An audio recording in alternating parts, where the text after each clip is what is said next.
It is 6:01. Good morning, live from the 104.5 The Zone Studios, the Circus Sports at the Mint Kentucky Downs Studios, that is. I'm Justin Hawkins. The Titans place Femi Oluwadejo, wide receiver Bryce Oliver, and edge rusher Ali Gay on the team's designated to return to practice list yesterday, which opens up a 3-week window for them to return to play. Also, the first injury report dropped yesterday as the Titans prepare to host the Chiefs this Sunday at Nissan Stadium. Kevin Zeitler with a groin, Van Jefferson with the back injury, Cedric Gray with the concussion, and Amani Hooker with an illness all did not practice yesterday. The Nashville Predators fell to the Carolina Hurricanes last night 4-1. Philip Forsberg had the lone goal for the Preds and gets his 15th of the season. Next up for Nashville is a home game this Saturday night against the Toronto Maple Leafs with a puck drop at 6 p.m. Central. Tonight, Thursday Night Football, NFC West battle with the division lead on the line. The 11-3 LA Rams take on the 11-3 Seattle Seahawks in Seattle, who are the 1.5-point favorite for tonight. The Rams have listed wide receiver Devontae Adams as doubtful for tonight's game. Kickoff is at 7:15 on Prime Video, or you can catch Westwood One's coverage right here on 104.5 The Zone starting at 7 o'clock. For all your foundation repair waterproof needs, you got to go to USSTN.com. Breaking news at once on your home for the Titans and Vols. This is 104.5 The Zone.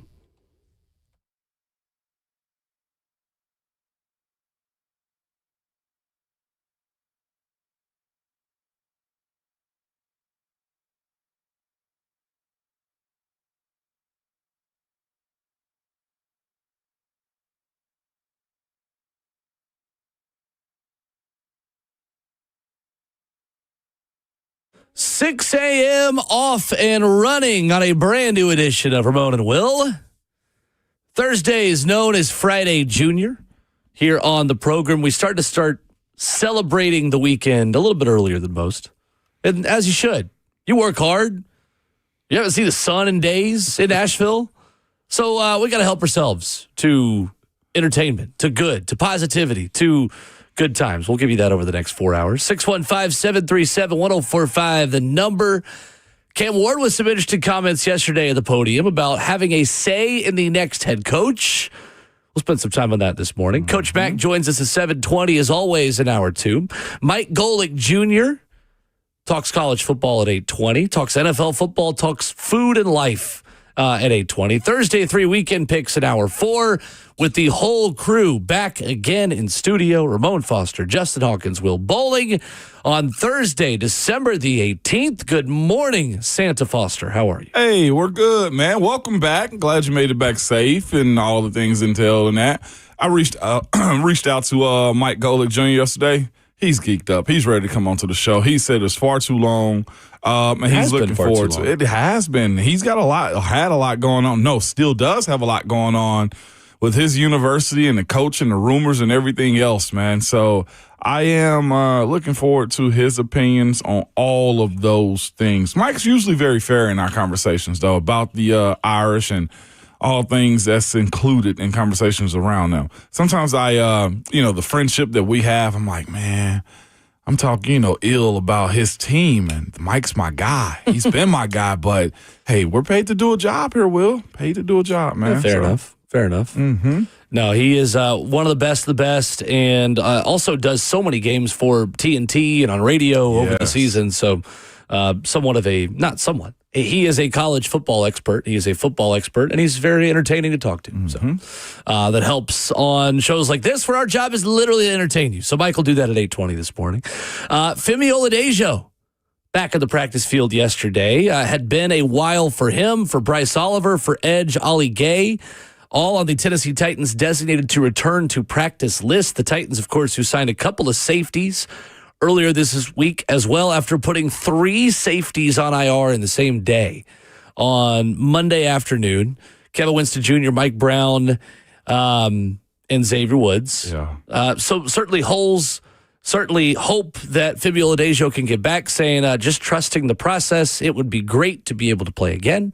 It would be good for my momentum in my career. I'm still learning and developing. Xavier Restrepo, also on the practice field again yesterday at Ramon over at Ascension St. Thomas Sports Park. It's good to get some of those younger guys back, man. Their health definitely playing a part as to why they're not on the field. So just that part of it first. But for this team, if they believe those younger guys, Femi and also Xavier Restrepo, are going to be a part of this team, well, there's no better experience than being on the actual field. You can do all the conversation. You can have all the conversation you want about what you think guys are going to be, their potential, and what you think of them, but none of it matters if they don't get real reps. So that's a part of this team's rebuild, especially for a guy like Femi, who's a high-round draft pick for this team. Looked like he was taking those steps in the right direction, and then, bam, an injury. That kind of hits at your confidence. It kind of hits at your self-worth as a player sometimes. And going into that next season, you don't want to have this many questions, because I'm sure Femi still got a lot of questions. He's watching right now, of course, other guys in his class. I bring up a James Pierce Jr. because it comes, with the territory of them being drafted in the same class. But I'm sure he wants to be in those types of conversations where he's considered a good pass rusher, a good run stopper at the line of scrimmage. And for Xavier, it seems to be Cam is playing his style of ball. Maybe X helps him more. And as the life of an undrafted free agent, having lived that myself, as much as you can pour into the coach's emotional and ownership data bank, you do it. And he needs a lot. He needs a lot of good fortune going into this second year for himself. Femi Oladejo has played 6 games this season, 2 starts for the Titans. He has 13 tackles, 2 tackles for loss, and a pair of quarterback hits as well. If I'm Femi, Ramon, I'm sitting here watching Jalen Harrell have a couple of sacks in the last few games. Wow. I'm watching what Jahad Ward has been able to do, what Arden Key has been able to do, benefiting from a healthy Jeffrey Simmons and Devontae Sweat playing at the same time. I'd be a bit jealous. Yeah. I think it'd be hard to sit there, especially in your rookie season, as you are starting to show flashes of progress, of improvement, and see how much Sweat and Simmons in the middle are helping guys post sack numbers that they haven't really posted before. Especially Jalen Harrell, who really, I think, has come on the past few weeks. And more with him, too. Like, he's finishing. I felt like last year he had a good ending to his season 4 rookie and whatnot, but like he's actually Jalen Harrell. Oh yes, yeah, yes, right. Jalen. I thought you were talking about Femi. Oh no! I felt like last year he finished the season strong. His issues, he got to start off. I'm talking about way better for him to just continue to catch the eyes of the coaches, but how you finish as a 6th-round draft pick for himself. I think it's 6th round. He's got the talent. Who's 7th? 7th? 252 overall in 2024. Jeez. Well, at least he was picked. With that being said, though, I look at him and say he's on a heater. I do wonder how, when Femi comes back, how they split up their reps, because I feel like that was a little bit of the competition in training camp, too, those 2 younger guys. 2 sacks in the last 5 games for Jalen Harrell, including back-to-back games with at least half a sack. Split one with Jeffrey Simmons in Cleveland, had a full one against the San Francisco 49ers. What was your longest time out of the lineup due to injury? Due to injury? 2 weeks. 2 weeks, wow. Yeah, in your whole NFL career? Yeah. That's incredible. 2 weeks. I had a concussion that happened late in the game. No, a week. Well, I never missed more than a week. That's crazy. Yeah. In a good way. Yeah, I know. Because I was going to ask, how hard is it to really stay engaged and feel like you're still really a part of the team when you're out for as long as Femi Oladejo has been as a rookie? Because it's not like he's been in the locker room for years and still feels like he's a part of that core. I imagine as a rookie going through what he's had to go through, that's a challenge. It is. And like I said, more mental than anything, because you don't know if, like, coming back off of this type of injury, if you still going to be able to go the way you did early in the season. You got to figure out, how slow you're going to be, how out of shape you're going to be, too. But the other side of it is, too, can you actually win? What is your process? I feel like right now, with as much as Jalen Harrell has played, he's developed a method in how to get to sacks or how to understand how guys are playing, too. So, missing time, the FOMO effect that you have, the fear of missing out, is real. I've seen guys, and that was me, to be quite honest with you, Will. I rushed back. I know an ankle injury. There were times in which I probably should have stayed out longer for a concussion. I had a chest contusion that I put a carbon fiber plate in my shoulder pads for. I had stingers. Like, it's a dirty league, man, when you look at what guys sacrifice to get back out there on the field. But when you were in my position, the same as Xavier Restrepo, like, you get back out there no matter what. And the other part, too, man, I loved playing. I hated being out if we lost. If there was something good that happened while I was on the sideline, I never forget. Just full transparency to your point of, why you want to get back as quick as you can. I missed a game in Buffalo. It was a snow game. And it was a running game. The Steelers ended up breaking like a rushing record on the ground, and I was out. And I was sick. I'm talking about sick, man. And then I get back in, and I think we ended up winning the next week, but the offense wasn't efficient as you wanted it to be. So it plays that part of it too. Like you want to be a part of the discussion at all times. And that's why I feel like a guy like Restrepo has to always be on, but more so a guy like Femi. You don't want to be labeled as a high-round draft pick, dog, and you see Jalen Harrell outplay you, even though he's got a year on you, but the stats do still matter. That would have been 2016. Yeah. Steelers-Bills, Le'Veon Bell rushed for 236 yards in that game, tied the team's record with 3 rushing touchdowns. Yeah. And I think that's the difficult thing, too, when you talk about your perspective as an undrafted guy. You talk about what Xavier Restrepo's got to do to kind of earn his keep. I think back to what Lloyd Cushenberry said in the locker room after the Titans beat the Browns. And he said, I was watching from home, I was ecstatic. Not that you weren't ecstatic for your teammates, but for someone who's been given the big second contract, who is a former first-round pick, watching what Corey Levin was doing in that game, saying, man, I was ecstatic. Like, I was so happy to see the commitment to the run game. I was so happy to see how our offense really bought into the run game. We had that mentality, like all these different things, and how happy he was watching the game from home. And the praise that Corey got. Knowing that he's still probably got his job when he gets back. And then lo and behold, last week we're in San Francisco, and who starts at center but Lloyd Cushenberry. That's got to be harder for someone who's an undrafted player, or even just someone who's drafted on day 3 of the NFL draft, too, in a similar type of tryout basis where you've got to go above and beyond, not just to earn your first opportunity, but to keep earning your second and your third and your fourth and your fifth opportunity. And really, good rosters are also built with players like you and players like that who are so hungry to keep earning more opportunities for themselves that the team gets better because of it. And it's because of, you said built like that, but it's like, I'm sure Jalen Harrell is saying Jeffrey eat. I'm sure Femi wants to get back and eat off of that same plate too. So yeah, you want more of those guys that are pressing to be out there. Like, you got to commend Restrepo and others who are in that position too, because they're fighting for their identity in the NFL. And we had a veteran. We didn't make the playoffs my freshman year. We had the veteran left guard go out. I told you, like, I was very much against playing guard. Well, I was the sixth offensive lineman, and I started the last 4 games of that season, which gave me also an opportunity to compete for the starting job next year. That's where Femi is more than anything.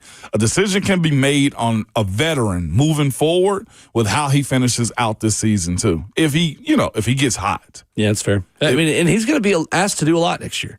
Yes, he is. Because he's still a very talented football player that hasn't had the production this season, but just needs to keep playing edge rusher, considering he's only played it for really 1 full season, moving to that position halfway through his last year at UCLA. Has to. And then, of course, for Femi Oladejo, like he's watching his peers, all the rookies, play a part into this team's ability to compete too. So he wants to be in there. Yeah, no doubt. This class could end up being, like, I don't want to say it's going to be elite, but it could end up being a jump starter to create, to your point about having those types of guys, foundations. I don't know where Elikai Manor or Chimere Dike is going to wind up as far as this team's wide receivers, 1, 2s, or 3s, or role players or punt returners. But they now have an opportunity to create themselves a middle-class opportunity for this team, the core team that we speak of all the time. Yeah, you'd like for this to be your young foundation that grows as the franchise grows. Absolutely.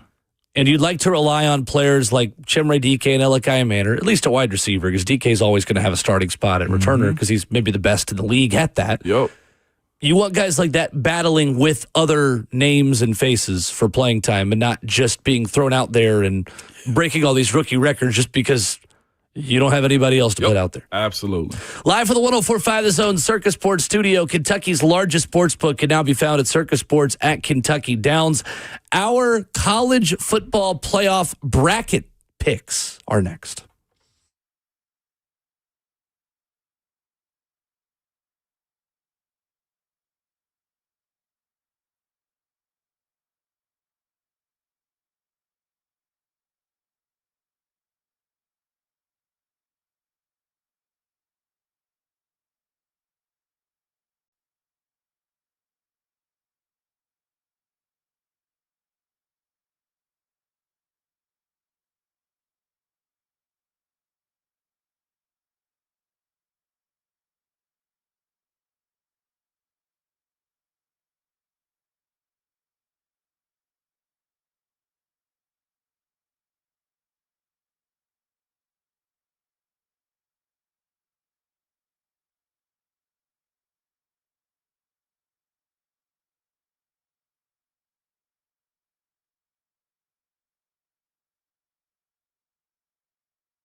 Ramona Will back together and in studio this morning on 104.5 The Zone, streaming live on 104.5 The Zone TV, Facebook Live, YouTube, Twitter, or Twitch.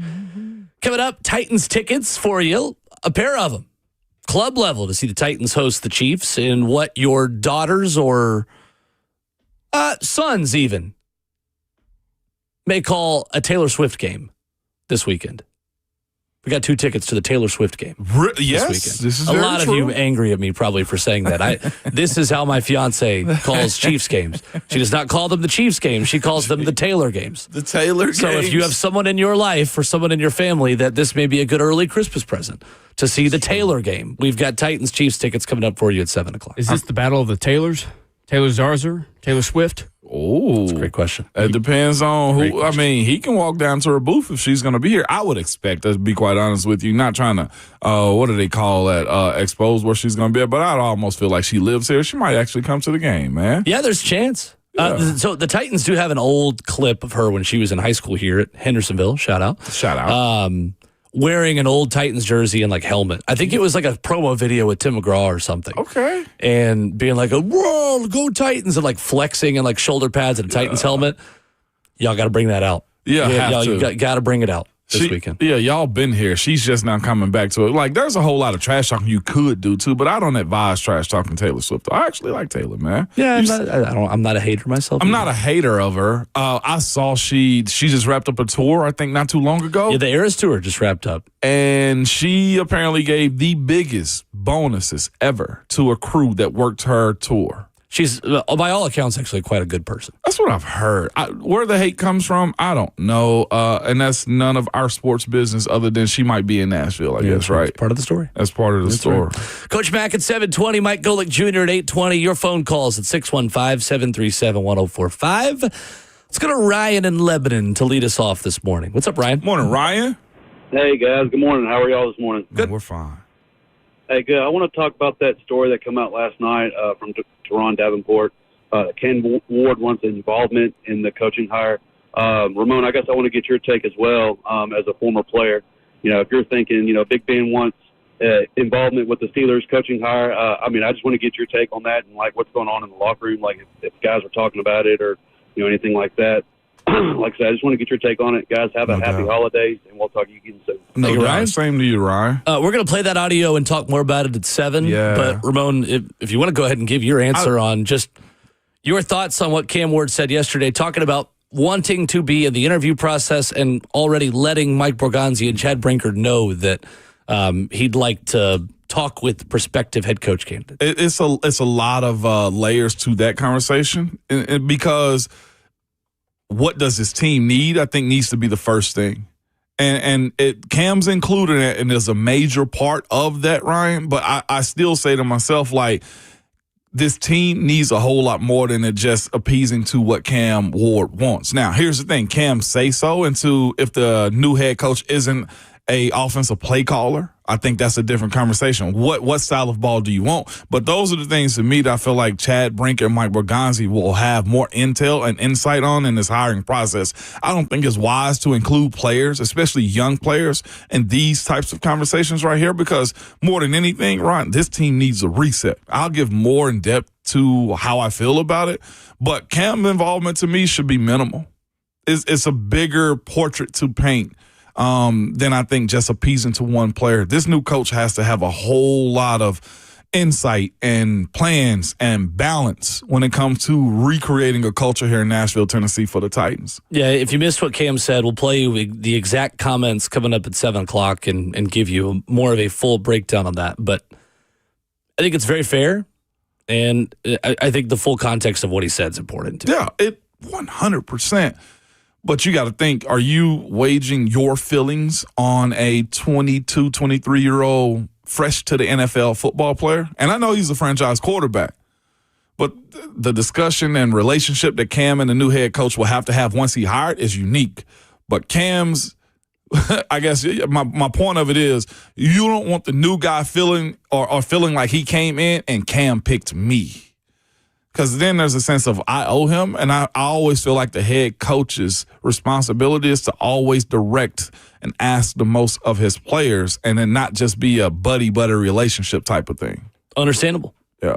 Certainly understandable. Well, he will have a say-so, though. Well, a part. Let's talk more about that at 7 o'clock and get back to it about a half hour after we give away those tickets. And again, if you are unavailable to be with us at that point, Ramona Will, wherever you download podcasts, is available everywhere. Apple Podcasts and Spotify, where we recommend you go. All right, let's take a look at the college football playoff, and let's do a bracket. A little bit of bracketology for you in the month of December with a Santa Claus hat on.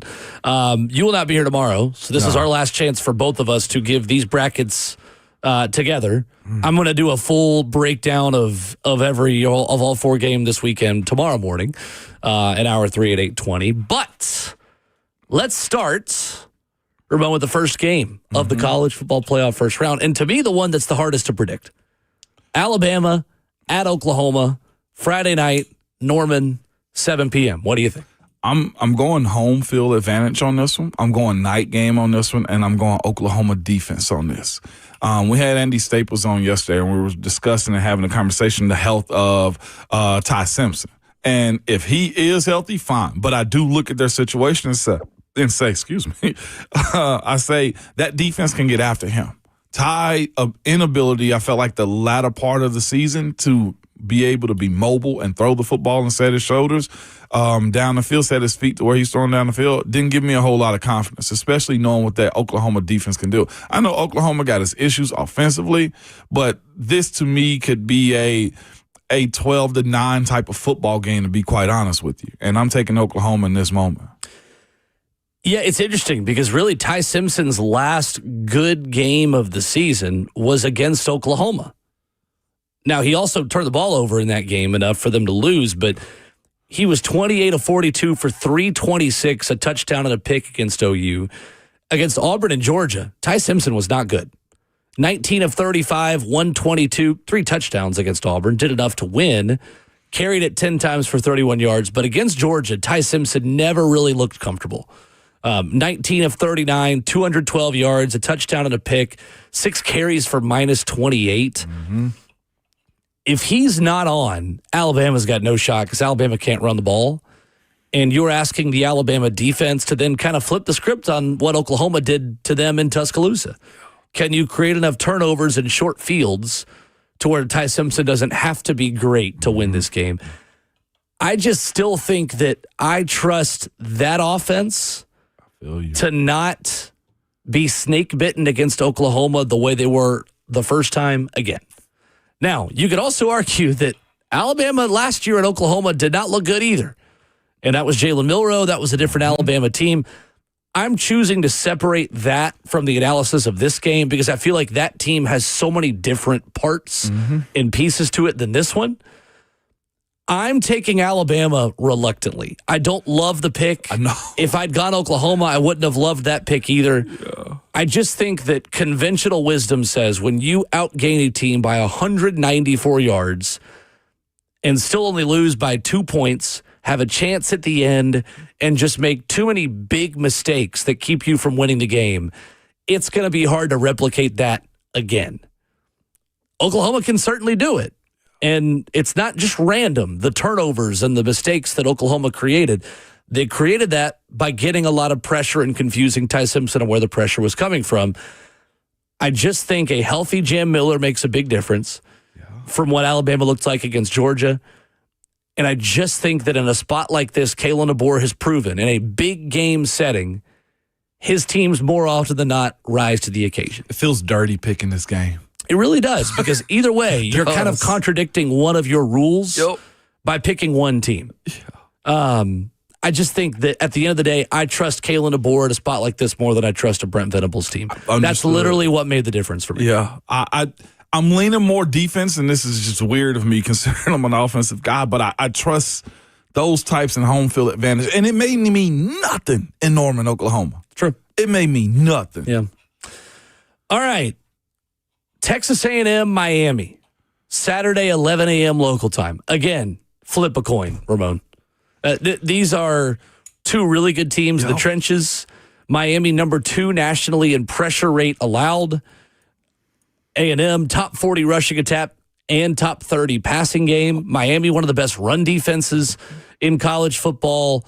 To me, it's which quarterback do you trust more is what this one comes down to. And I'm not really sure which one I trust more, Ramon. I trust the completion percentage by Carson Beck. I do. Like, I look at that and say, okay, at a minimum, as good as that Texas A&M defense is, that they're going to get after him, which means the football has to come out. Well, they got an offensive line. They can also move the line of scrimmage. Watching this ACC-SEC matchup is going to be fascinating because Miami is built like old school Miami and is also built like an SEC school. They got some of the best recruits and portal players out there this past year. I'm actually taking Miami in this situation, Will.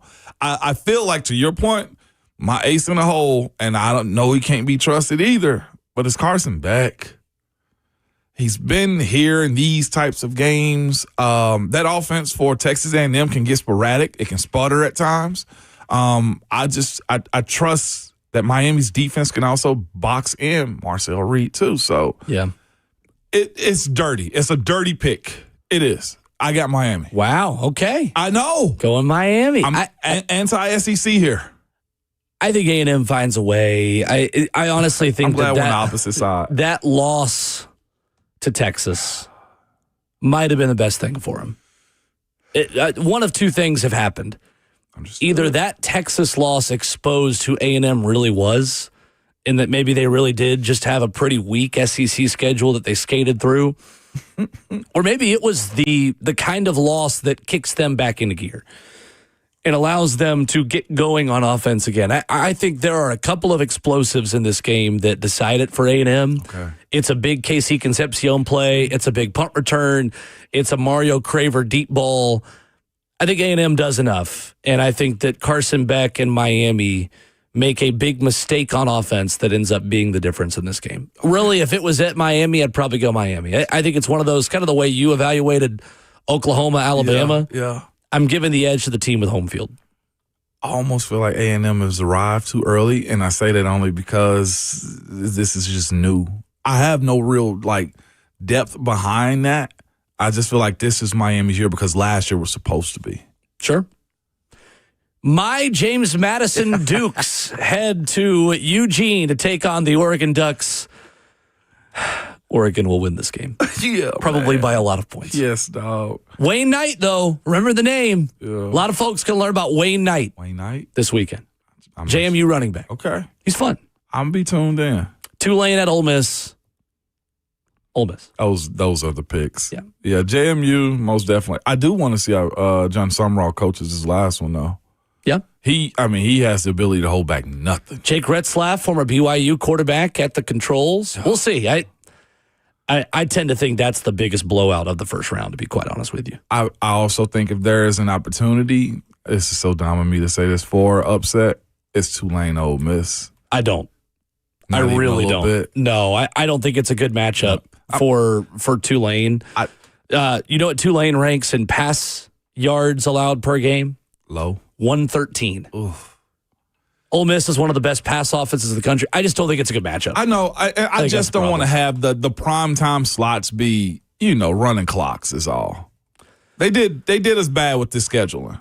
We are, last year, they did Tennessee bad with the scheduling last year. They were the 9th seed. That's true, too. That's true, too. Call it both ways. Yeah. No, I just think Ole Miss has the number 6 passing offense in the country. The way that Ole Miss it gets in trouble in that game is if they just turn the ball over a ton.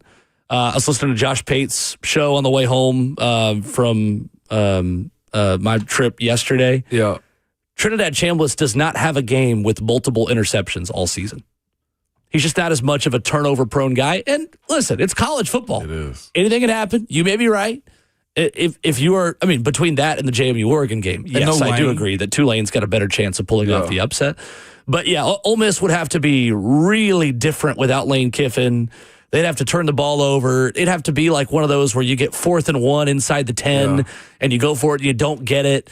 In low red zone against Florida, they were not good, and they were 0 for 2 inside the 10 at one point in the second half. I don't want to totally dismiss your comment because it could happen. But I told you, I couldn't believe I actually said that too. I just don't think it's a good matchup for Tulane. I'm with you. I just want our afternoon slate to be good. Is that too much to ask? Yes, it is. Yeah, I know it is. It is. In the 12-team playoff era, unfortunately, asking for good games is more than what we can ask for. A little chaos is necessary. It's necessary. I just don't think it's going to happen. I would love for it to happen. No, Again, I know. college football, it could happen. I think I don't believe it either. For clarity, if Tulane, if you flipped yeah, what their rush defense was and what their pass defense was, and they were, because they're 28th against the run in college football, 17th, they're allowing 3.3 yards per carry. If they were that against the pass, and then just maybe struggle to stop the run a little bit, then yeah, I could see it. I just think that one of the prerequisites you have to be frisky against Ole Miss if you're going to pull off an upset on the Rebels, how do you stop the pass? And then if you can't stop the pass, can you match scores on the other side of things as well? Tulane's fine on offense. They're pretty balanced. I mean, they're 30th in passing yards per attempt, 35th in college football in rushing yards per attempt. The offense I don't worry about as much. It's their secondary. Yeah. They are brutal stopping the forward pass. Not that it's super comparable, but in their conference championship game against North Texas, who they have the top offense in the country, their pass, like rush, that was what was the difference maker in forcing 3 interceptions. And they're going to have to get after Chambliss if they want to have a chance on defense. If they want their pass defense to be somewhat decent, they're going to have to get after him. Yeah, we have watched this game already. 45-10. I know. In Oxford, Mississippi on September the 20th in favor of the Ole Miss Rebels. 45-10. Playoff first round. They beat them that bad the second time around. We'll see. We'll see. I hope you're right. We pick the rest of the playoff, our full brackets, starting with the Rose Bowl, which I would have as Indiana, Alabama. Ramon would have as Indiana, Oklahoma. We'll do that next.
Wrapping up hour one this morning on Ramon and Will. Ramon Foster, Will Bowling. Titans and Chiefs tickets for you in 15 minutes. Plus, Cam Ward's full comments yesterday saying he wants to be in the interview process for the next head coach of the Tennessee Titans. We'll talk about that here at 7 a.m. Doing our full college football playoff bracket picks. Ramon's got a Rose Bowl of Indiana versus Oklahoma. I've got Indiana, Alabama. Who you got in Pasadena? Indiana over Oklahoma is where I'm at. Offensively, I think they check that box. I think they can answer what they present to them, and I don't know if Oklahoma's offense can keep up with what they can do. Watching Indiana on the ground and through the air, they have just the ability to have explosive plays at any point in time. I know Ohio State got after them, but Ohio State is one of the best teams in the country. I don't know if Oklahoma has that type of balance. I very, very hesitantly picked Indiana to beat Alabama. Now, that being said, Indiana's a better team. If you had not shown me, if you just blindfolded me during the Iron Bowl and the SEC Championship and not shown me how bad Ty Simpson looked in those two games, and not really just Ty Simpson, that's not totally fair to Ty, how bad their passing attack looked, I would take Alabama to beat Indiana. Because I think Kalen DeBoer does his best work in games like this. It's why he has done so many good things against Georgia in his short time as Alabama's head coach, and against Oregon, the head coach at Washington, and the 2 wins they had over the Ducks a couple of years ago to bring them to a national title. I just think Indiana's good enough defensively to force Bama to have to run, or for Ty Simpson to have to be outstanding. And this version of Ty Simpson is far from outstanding. That has finished the season. So I would take Indiana to beat Alabama in the Rose Bowl. No doubt about it. That was most surprising to me. Also, Indiana's also without one of their big-time players that hurt himself celebrating after linebacker. I do remember that. Yes. That's true. Oregon, Texas Tech in the Orange Bowl. This would be such a fun game. Such a fun game. That Oregon rushing attack, Dante Moore, Jacob Rodriguez, David Bailey for the Texas Tech defense. I'm going to go Texas Tech. I think they are going to surprise people on how well they match up with Oregon and how good they are in the trenches on both sides of the ball. I got Texas Tech also over Oregon. Okay. I think Oregon's in a state of really good, I almost feel like middle class or bottom of the tier 1 conversation if we're discussing teams right now. I look at what Texas Tech is capable of doing, like the way they blitz and beat BYU. I don't think it's a mistake. They got the opportunity at the first level of defense, second and third level, and the quarterback play and skill players they got to answer at any point in time. That is the number 1 rush defense in college football this year, allowing 72.9 rushing yards per game. 2.4 yards per carry, Ramon, number 2 in college football, allowing 11.6 points per game, the third best defense in college football in terms of scoring defense this season. They're good. We talked about them last year. We said, watch them. Texas Tech going to do a thing that nobody's going to be. They're going to act surprised about. They're Big 12, yeah, but they are a big team. Georgia, Ole Miss in the Sugar Bowl. Who you got? Light work. I got Georgia over Ole Miss. Agreed. They got videos of Kirby Smart already over the PA system just ripping kids right now. It's the latest one out. It's 2 weeks till they play. Ohio State, Texas A&M for me in the Cotton Bowl. Could you imagine the crowd of Aggies in Arlington to see them play Ohio State? Yeah. You've got Miami because you got Miami pulling off the upset. Ohio State over A&M for me. I got Ohio State over Miami. Okay. Yeah, we're good. So in the Fiesta Bowl, we've got the same Final Four. It would be Ohio State, Georgia in the Fiesta Bowl, Indiana, Texas Tech in the Peach Bowl. We've got chalk. 1, 2, 3, and 4, all advancing to the semifinal. Who you got in the Peach Bowl between Indiana, Texas Tech? I got Texas Tech over Indiana. Okay. All right. I got Texas Tech over Indiana. Listen, Fernando Mendoza hadn't struggled, but I don't know if he's seen a defense as good as this one from a different conference, the way he has with Ohio State. Ohio State presented it to him. He got in a shootout with Penn State this year. I got a lot of respect for Texas Tech, man. Like, seriously, at the first level, second level, and third level at defense, they can cook. And offensively, they're very capable, too. But this is a Fernando Mendoza type of game. I think this is his exit, or his early exit to go start preparing for the NFL draft. I got Tech, man. I do. All right. Texas Tech to the national title game. I'm still going to go Indiana. I was so tempted, too, though. I was really tempted to go Texas Tech. I think Indiana's got enough up front to be able to match who Texas Tech is. And I don't think Texas Tech has seen a defense like Indiana's to the same point as well. And Baron Morton, Baron Morton is good. Is he good enough to elevate Texas Tech to a national championship? I don't think so. He's not had to be great this season. I know he's been hurt, and Will Hammond came in for a spell, and then Morton gets back in there. I don't know. I think that Baron Morton is a very good quarterback. I think this is one of those games where when the talent level is so similar, Fernando Mendoza at the end of the day is a better quarterback than Baron Morton in a spot like that. So I would give the nod to the better QB. Understood. When all things are equal. Ohio State, Georgia in the Fiesta Bowl. I've got Ohio State. I got to take, and I think Ohio State was built to beat Georgia. I think so too. I got Ohio State. There's not a weakness on that Ohio State team. It's not. And leaning into the national championship pick, I've got Ohio State Indiana rematch. You've got Ohio State Texas Ohio State Texas Tech. I believe in what Nick Saban said a week ago. Okay. Not a lot of Alabama teams, Ramon, went undefeated and won national championships. Sometimes a team has got to lose to kick things back in high gear and to learn some lessons and to see some things on film that they might have slept through. And I don't mean literally sleep, but I mean you're not as locked in. Yeah. I think the Big Ten championship loss was the best thing that could have happened to Ohio State. I don't think that offense is going to be held down the way that it was in the Big Ten title game. I don't think their kicker is going to miss one inside 30 yards again, like what happened in the Big Ten title game. I still think Ohio State is the best team in college football.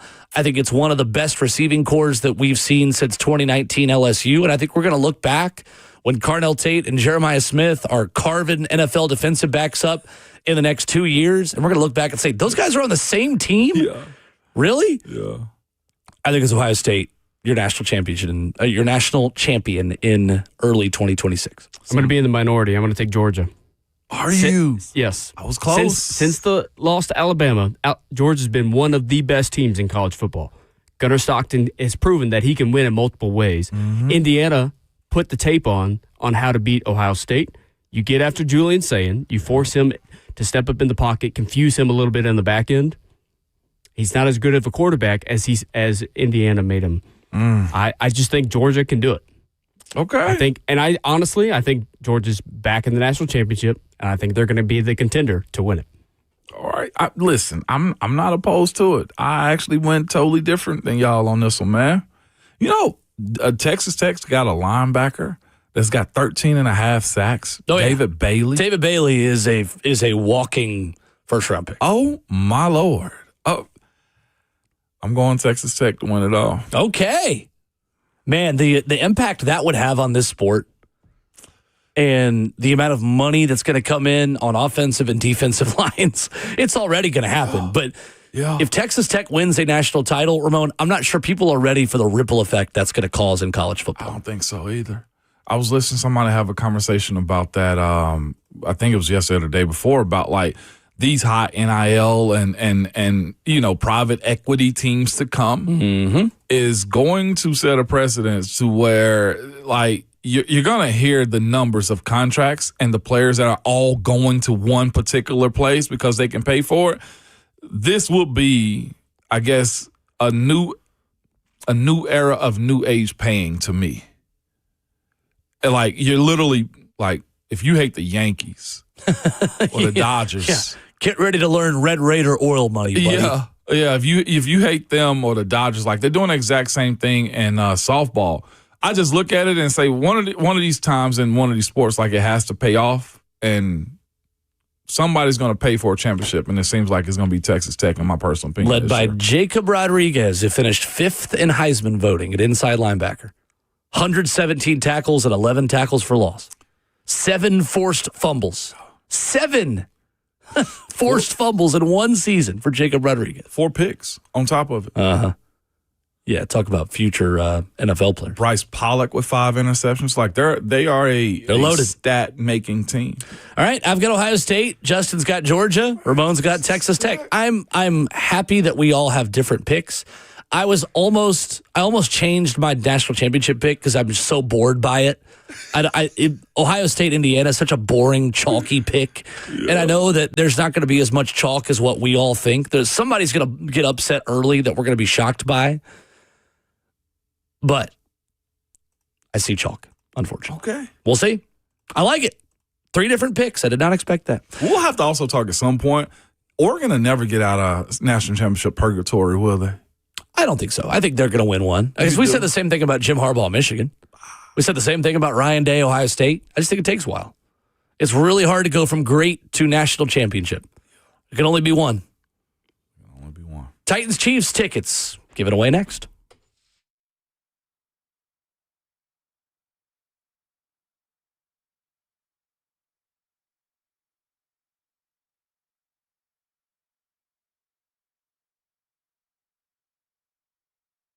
It's Ramon Foster for Hiller Plumbing, Heating, Cooling, and Electrical. Man, nobody this time of year, especially with as cold as it can get during the daytime and especially at night, want to be dealing with a HVAC issue or plumbing or an electrical emergency at all. Most of the time, you don't know what it will cost you if it get fixed correctly or if it's just somebody trying to sell you something you don't need. When you call Hiller, their experts are going to solve your problems quickly, though. And the price you're told is the price that you will actually pay. There are no hidden fees or surprises when you get your bill at all. Their techs, they're some of the best around. They're very professional, experienced, and they're all trustworthy, man. Their background check and their drug screen, too. And when they're on their way, you'll receive a photo of that tech and a link to track them in real time. So you're not sitting around wasting any of your time. The motto is, and they believe, happy you'll be or the service is free. If you're not satisfied with the service they provide to you, they will try to fix it as best they can or correctly or just simply give you your money back. It's that simple with Hiller, man. To learn more about them or to book with them like I do, go to their website at happyhiller.com.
7:02, good morning, live from the Circus Sports at the Mint Kentucky Downs Studios. I'm Justin Hawkins. Yesterday, the Titans placed Olufemi Oladejo, wide receiver Bryce Oliver, and edge rusher Ollie Gay on the team's designated to return to practice list, which opens up their 3-week window to return to play, with just 3 weeks to play this season. Also, the first injury report dropped yesterday as the Titans prepare to host the Chiefs this Sunday at Nissan Stadium. Kevin Zeitler had a groin injury, Van Jefferson with a back, Cedric Gray with a concussion, and Amani Hooker with an illness. All did not practice yesterday. The Nashville Predators fell to the Carolina Hurricanes last night 4-1. Philip Forsberg had the lone goal for the Preds, and he gets his 15th of the season. Next up for Nashville is a home game this Saturday night against the Toronto Maple Leafs at Bridgestone Arena. Puck drop is at 6 p.m. Central. And tonight for Thursday Night Football, an NFC West battle with a division lead on the line. The 11-3 LA Rams take on the 11-3 Seattle Seahawks in Seattle, who are open as a 1.5-point favorite for tonight. The Rams have listed wide receiver Devontae Adams as doubtful for tonight's game. Kickoff is at 7:15 p.m. on Prime Video, or you can catch Westwood One's coverage right here on 104.5 The Zone starting at 7 o'clock. For all your foundation repair and waterproofing needs, you have to go to USSTN.com. Breaking news at once on your home for the Titans and Vols. This is 104.5 The Zone.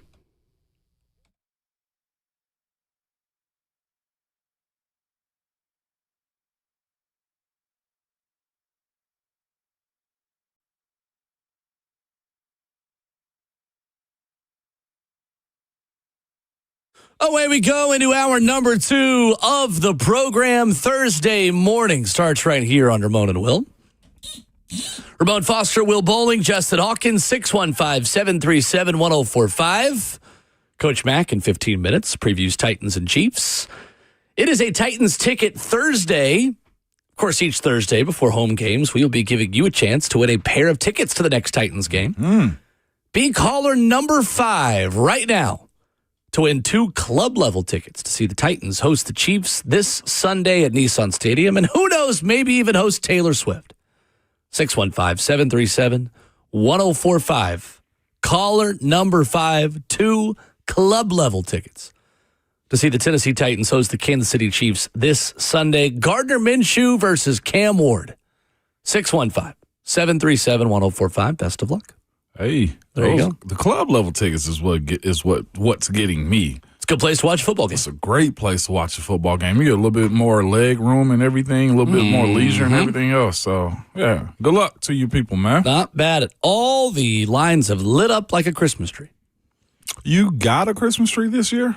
For the first time ever, I have a Christmas tree in my home. Christmas tree. There we go. Now, obviously, as my parents have always had one, but in the living, in my own living arrangements kind of situation, I have an $8 Goodwill Christmas tree. If you're like me and you're out there and you are a young professional, many would say I'm a young unprofessional, but we're just going to roll through and call myself, for the sake of this story, a young professional. And you're like, I don't need to go get a big Christmas tree or something or go to the big store. Goodwill. Goodwill is where it's at, man. Where there's a Goodwill, there's a way, Ramon Foster. Yes. $8. It gets the job done. I've donated so much stuff to the Goodwill, man. Me too. I'm surprised I hadn't seen some Stiller Evolve stuff on somebody's back. I'm also really good at packing bags of things that need to go to Goodwill that will then sit by the door or even in my closet that I'll forget are there. Ramon, for months. Yeah. I've had things that have needed to go to I don't know why. I don't know why the hard part for me is then putting it in my car and taking it, but I procrastinate on that because I'll get so relieved from finally doing the work of sorting through what I want and don't want anymore that I'm like, oh, okay, that was the work. Like, no, the work is going to take it. Going to drop it off. And it eventually gets there. For some reason, that takes way longer than it should for me. Do you also get the tax write-off at the end? Because I think it's so tedious filling it out. I just donate and be like, I just leave it. That's kind of how I am too. Is it? Yeah. I hadn't personally just gotten the tax return thing on it yet, but I know a lot of people do. Yeah, right. Oh, my gosh. Yeah, I'm terrible. Cam Ward spoke to the media yesterday for his weekly Wednesday press conference and made some headlines. Asked about being in the interview process and asked about the kind of influence he wants to have over the next Titans head coach. Titans quarterback Cam Ward had this exchange with local reporters yesterday. It's not difficult. I think the coach who's going to come in and, have the interview process with the couple coaches that we do, interview, I think they're going to come in all with the right attitude that we want to win. They're coming in to a place who's, going to, be behind them, the guys in the locker room. I'm going to be all in on this head coach. And I'm going to continue to do what I need to do, for my teammates to, help put myself in a good situation and those guys. How much would you like to be in on the front, not hiring the guy, but as far as, meeting all the candidates that they bring in and kind of seeing what they have in mind maybe for you? I want to meet all of them. Every coach who's going to get the opportunity to come here, I want to meet them, have conversations throughout the whole process with them, because that's someone that I'm going to be here with, for that time. So we got to just continue to, me being around and being open to no matter whoever we try to hire, because I know at the end of the day, who we do hire is going to be the right fit for us, whether it's a defensive person or offensive person. They're going to make sure that every person, in the right place and make sure that every person is set up for success. Have you had conversations already with Mike and Chad about wanting to be involved with this, or maybe what some of the qualities you might want? Yeah, I've had conversations with them about wanting to be involved. They know how much I want to be involved. And then especially just not even with the scheme part of it, just, as the head coach, who he is on an everyday basis. And then we'll get into, the scheme, what, I know I'm good at, what I want to do, what he thinks, will also help me. Titans quarterback Cam Ward speaking yesterday. Ramon, does Cam Ward need to be in the interview process for the next Titans head coach? So, no. Just plainly put, I think his opinions to what he would tell to Mike Borgonzi, Chad Brinker, Miss Amy, Burt Nihill, the powers to be, yes, I think Jeff should be in that same conversation about what you're looking for, what you want, like what style of guy. Him saying, and I don't want to mess up his words, we might have to play it back if we need to, but him saying he want to be a part of each and every guy that comes in the conversation, heck no. That's just not how it works. Because when you say to Cam that he wants to be on every candidate's conversation or speak with them, then again, to me, it plays into the world of what if the guy that he likes isn't best for this team? So now you've left that decision to this 22 or 23-year-old player here. What if the guy that's coming in doesn't necessarily love Cam? He's just faking it in the conversation. Like Cam's interview skills may not be what this franchise need for the hire that he may like. The questions and concerns and the conversation that Cam wants to have is an after the hire is done conversation. I've seen players be influential on guys that they want brought in, and it works for a little while, and then you have the same way as coaches hire friends, you have abrasive moments in which they can't be truly honest with one another. Cam's relationship, in my opinion, almost every player in this is a worker to boss relationship. It isn't a, hey, I'm the one that co-signed on you. That's not just how it should work for me, because this guy, whoever they choose to bring in, is being brought in to make the Tennessee Titans better, not just specifically one person. And that's the way I view this situation. Input into what he wants, yes. Him being in the building when Matt Nagy walks in, potentially. Him being in the building when Robert Saleh walks in, no. That separation of player and staff should always be the case. Yes, I have a great relationship with Coach Tomlin. I also have a grand amount of respect for the job that he does, and there's a line you don't cross sometimes, in my personal opinion. If Cam Ward Ramon wasn't a rookie going into his second season, let's just hypothetically say that Cam Ward is going into year 6, would you have a different answer? Nope. Okay. Would not, because it's the same thing, too, that I saw unfold in Pittsburgh. It was never a head coach. It was offensive coordinator. Like, I think it's well documented, or at least they both at least spoken on it.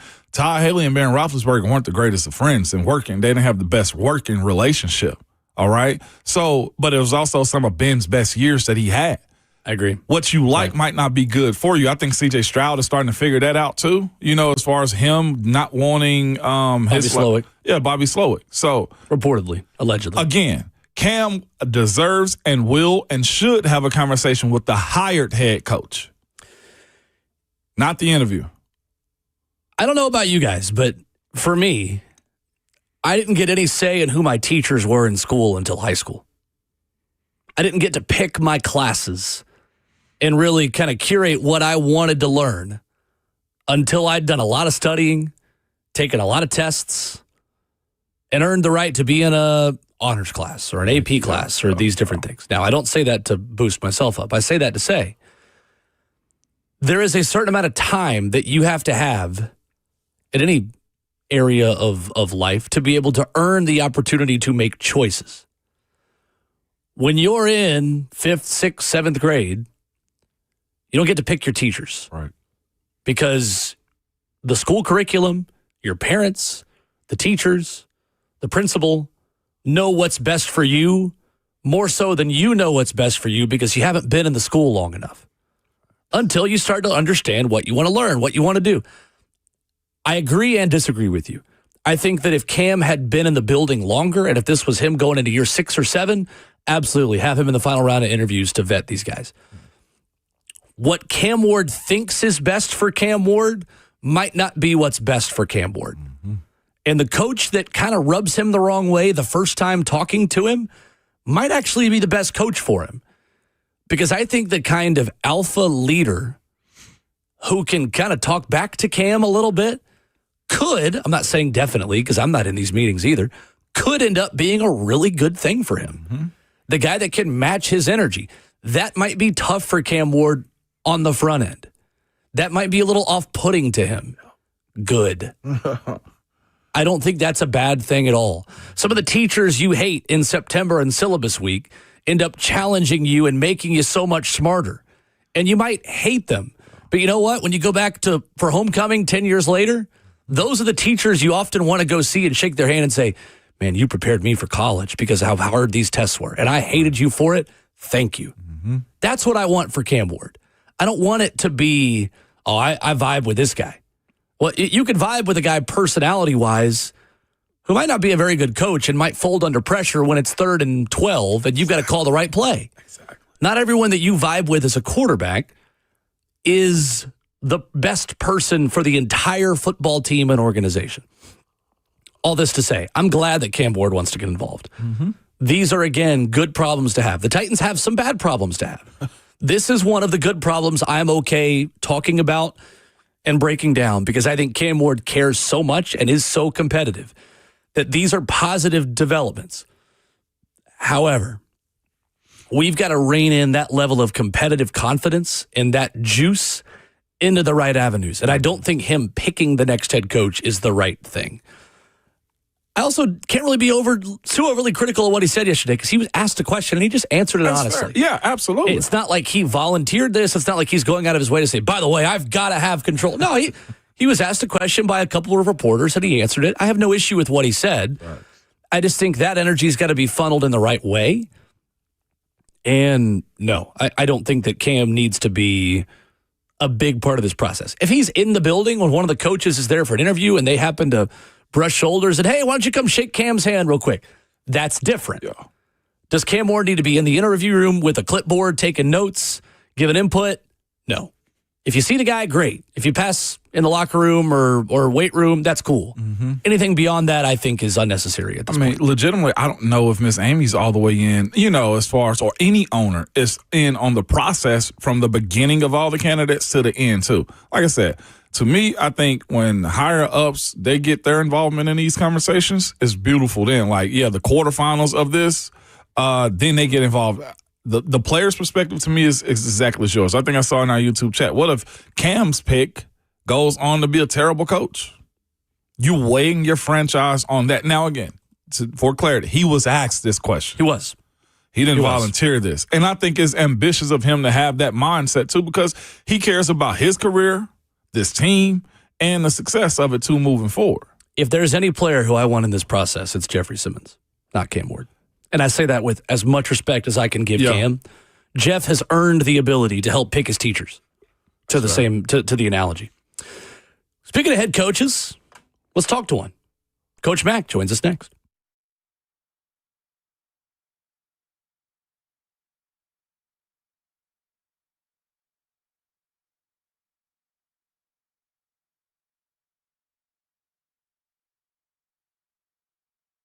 The best financial move you can make this time of year, How about lowering your mortgage rate to 4.99% fixed APR, the lowest rate in years?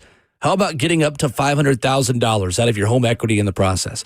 You can do it now by calling Loan Pronto. Hey, it's Will Bowling. With Loan Pronto's Rapid Equity Loan, you can get a ton of cash, pay off all those high-interest credit cards, and skip up to 2 house payments. One homeowner just got $300,000 approved in under 24 hours, wiped out their credit cards and 2 car loans, and saved $2,100 a month. Don't wait.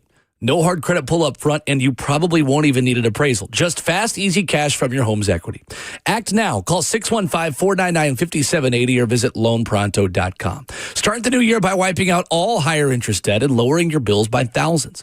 Call 615-499-5780 and see how much cash you can get today. Loanpronto.com. Equal housing lender, NMLS 1661781. APR for well-qualified buyers. Visit NMLSconsumeraccess.org.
Ramona Will continues on 104.5 The Zone and Zone TV, Facebook Live, YouTube, Twitter, or Twitch in hour 2 on your Thursday morning. Now, you know what this music means. It means Titans Radio's head coach joins us. Coach Mack here on the show, presented by our friends at Two Rivers Ford. Matt, good morning. How are you? Good morning, Will. Morning, Ramon. Morning, Mac. We've got a little bit of a different kind of Chiefs team coming to town this weekend, Mac. It's sad to see Patrick Mahomes go down, but Gardner Minshew can play a little bit of quarterback, can't he, Mac? Well, he started 6 games against the Titans. Not this Titans team, but in his career, he started 6 games against the Titans and has been fairly successful. I mean, look, the guy, as I like to say, is not an empty chair. And here's what's going to happen. This guy's an off-schedule player, much like Mahomes is an off-schedule player also. This guy can do some things that can give you some real problems that you can't really get ready for. So, I mean, it's a huge – and I know they don't do this, but it's a huge mistake to ever underestimate your opponent. But, yes, it'll be different without Mahomes, but by no means are they coming in here void at that quarterback position, Will. Mac, looking at this offense and the way they've been able to run the football over the last 2 weeks, what do you see on film that has allowed them to find a running offense all of a sudden, Mac, with back-to-back 100-yard games for Tony Pollard? What's working over these last 2 weeks? Well, they're getting their hats up. They're getting hats on people. They're moving people. I mean, that's the genesis of any running game. I mean, you've got to dedicate to it, but then you've got to be able to move people. I mean, it's hard to stick with something that's not working. But if you start getting your hats on people and moving them on a consistent basis, it gives you a chance to get some traction and get some momentum, and that's what they've done the last 2 weeks. I give a lot of credit to this offensive line and the entire blocking unit, because some of these big clear view runs that have happened are because tight ends and receivers are blocking downfield. But to me, some of the things that they're doing, they're running the same plays. They're just getting movement. They're getting movement, and they're getting hats on people, and they're not slipping blocks. The combo blocks are good. If they want to get an edge, they're doing a nice job of blocking the edge without holding, which is normally a big problem in the National Football League. If you're trying to clear an edge, they're playing really good fundamental football with the offensive blocking unit. And plus, these backs, both backs that the Titans have that they hand the ball to, you give them a chance to do something. They can do something in the open field. And plus, I mean, Tony Pollard he's not the biggest back, but he's a very, very physical back. So I've been impressed with their run game the last 2 weeks. No doubt about it. Coach Mack with us this morning talking a little Titans. Coach Mack, with that being said, you mentioned, just the running the same plays, and in a coach's mindset, especially when you're trying to figure it out for your team as far as what the success is going to be, how important is it to just to specialize, Coach Mack, in probably about 5 running plays? Because it sounds almost silly to say, man, we only got 5 running plays, but to specialize in it, Coach Mack, you find yourself stacking, good rushing games, and that pretty much opens up the entire offense at that point, Coach Mack, with that simplicity. Yeah, I mean, look, 5 plays is a lot of different running plays. I mean, look, those 8 gaps don't ever change. I mean, it's not like you got 200 or 300 different run plays. You've still got to block people in front of you, and you've got to fit. The challenge comes, and I'm not telling you anything you don't know, but just for the listeners, the challenge in the run game comes is to being able to react to what the defense is doing. That's the big, big part of it, because defenses will try to do a lot of things to be able to switch gaps, and they'll be trying to do a lot of things to disrupt what you are trying to do in your blocking schemes. But it's not that you have any magic blocking schemes. You just make the one that you have work, but you have to be able to adapt on the move, both pre and post snap, to what the defense is showing you. That's the biggest part of it. No doubt about it. Coach Beck, when you look at the one thing is for sure is the consistency, man, that Jeffrey Simmons has been kind of playing with as of late. And, he's hitting personal milestones in his play so far. Coach Mack, sometimes it does just go back to self-scouting yourself, and Jeff did this offseason to kind of get what you want. There's got to be a mindset for not just him this offseason, but a bunch of other guys that are watching his success in real time because of the changes that he's made, Mac. Well, yeah. I mean, you can see that it was very deliberate with what he did physically. Let's just talk about what he did, very physically with himself as getting into the kind of condition that he was in. And then plus, look, he's a veteran player now that has understood how to approach his career. I mean, his career has been one that, started out with the fact that he came into the league. He came into the league and dropped in the draft because he was injured. So he had to work to get himself healthy first. But he's done nothing but impress since he's been here. And let's just be really honest. When he told Amy Adams-Strunk, "I'll make you proud," when they drafted him, he's held up his end of the bargain. He's a premier player in the league. Premier player in the league. All the years that I coached in this league and have been involved in this, going on 4 decades now, I've been with some great defensive linemen, great ones. All right. And he is right there in that list because he's consistent, but he's also blessed. I mean, he's one of those guys that is just unusual. Mm-hmm. It's very, very unusual, the things that he can do.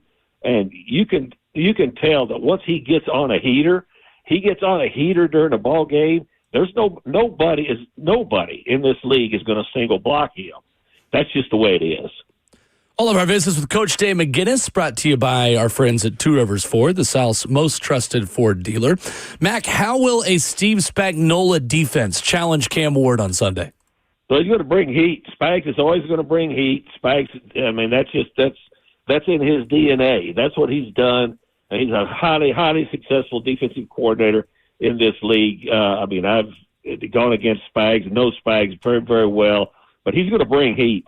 I mean, let's just be honest with what he's going to do. And he also understands now too, with the loss of Mahomes, that they still got their defensive players, and so he's going to understand too how important it's going to be for the defense to be able to hold up the other side of the ball until the new quarterback can get his footing a little bit. So just expect it.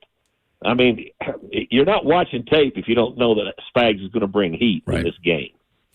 Mac, I know that this offense is always Andy Reid's offense as he is the head coach, but I wanted to ask about Matt Nagy as someone who I think national people have linked to this job and his just experience in that Kansas City organization. Of course, spending time in Philadelphia to start his NFL career back in 2008 as a coaching intern when you were in the league as well as a coach. What was kind of your first impression or when did you get to know or coach against Matt Nagy for the first time? And what kind of spin do you think he has put in that quarterback room and on that offense in his time with Philly, with Kansas City, and of course those 4 years as the head coach of the Chicago Bears? Well, he's an Andy Reid disciple. That's where you begin and end, and so you're right. But Andy's calling this offense, and so and that's sometimes it's hard to separate where one starts and the other end. But he's been involved with Andy for quite a while, and he's a very detailed coach. I mean, you can tell that. But don't make any mistake about it. Andy Reid is still pulling the trigger there. Coach Mac, when you speak of Andy Reid, you can't not mention, guys like Travis Kelce. Mac, for a guy that is going to be on the playing field, he plays his pickaboo style of finding the open space. Defensively, what do you do against him to minimize his effectiveness on the football game?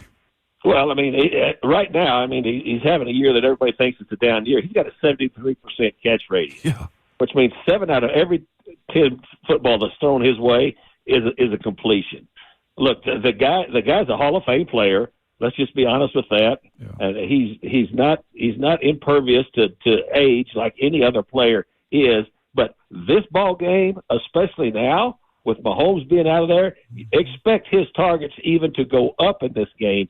You've got to be more than willing to understand that if it's crunch time in this ball game, I'm talking about this ball game, it's going to be here, son. The ball's going to go to him, so you better be ready to defend him in several different ways.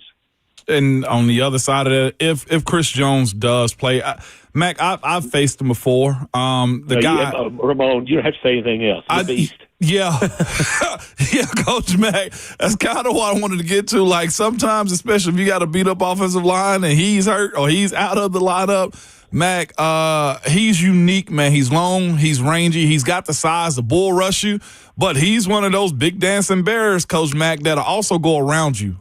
He's a unique human being out there, Mack. He really is. I mean, look, you're going to have two premier defensive linemen playing in this. It's just like, Yeah.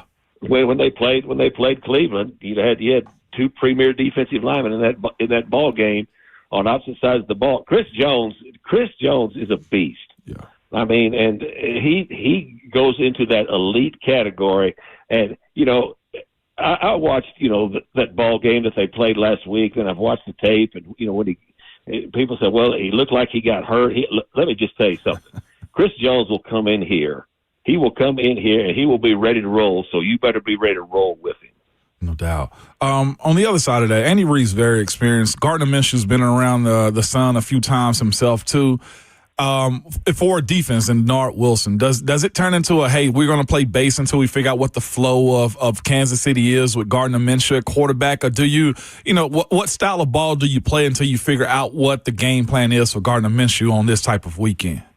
Well, I mean, the Nard's, the challenge is he's got to figure out who he's going to play with first. That's true.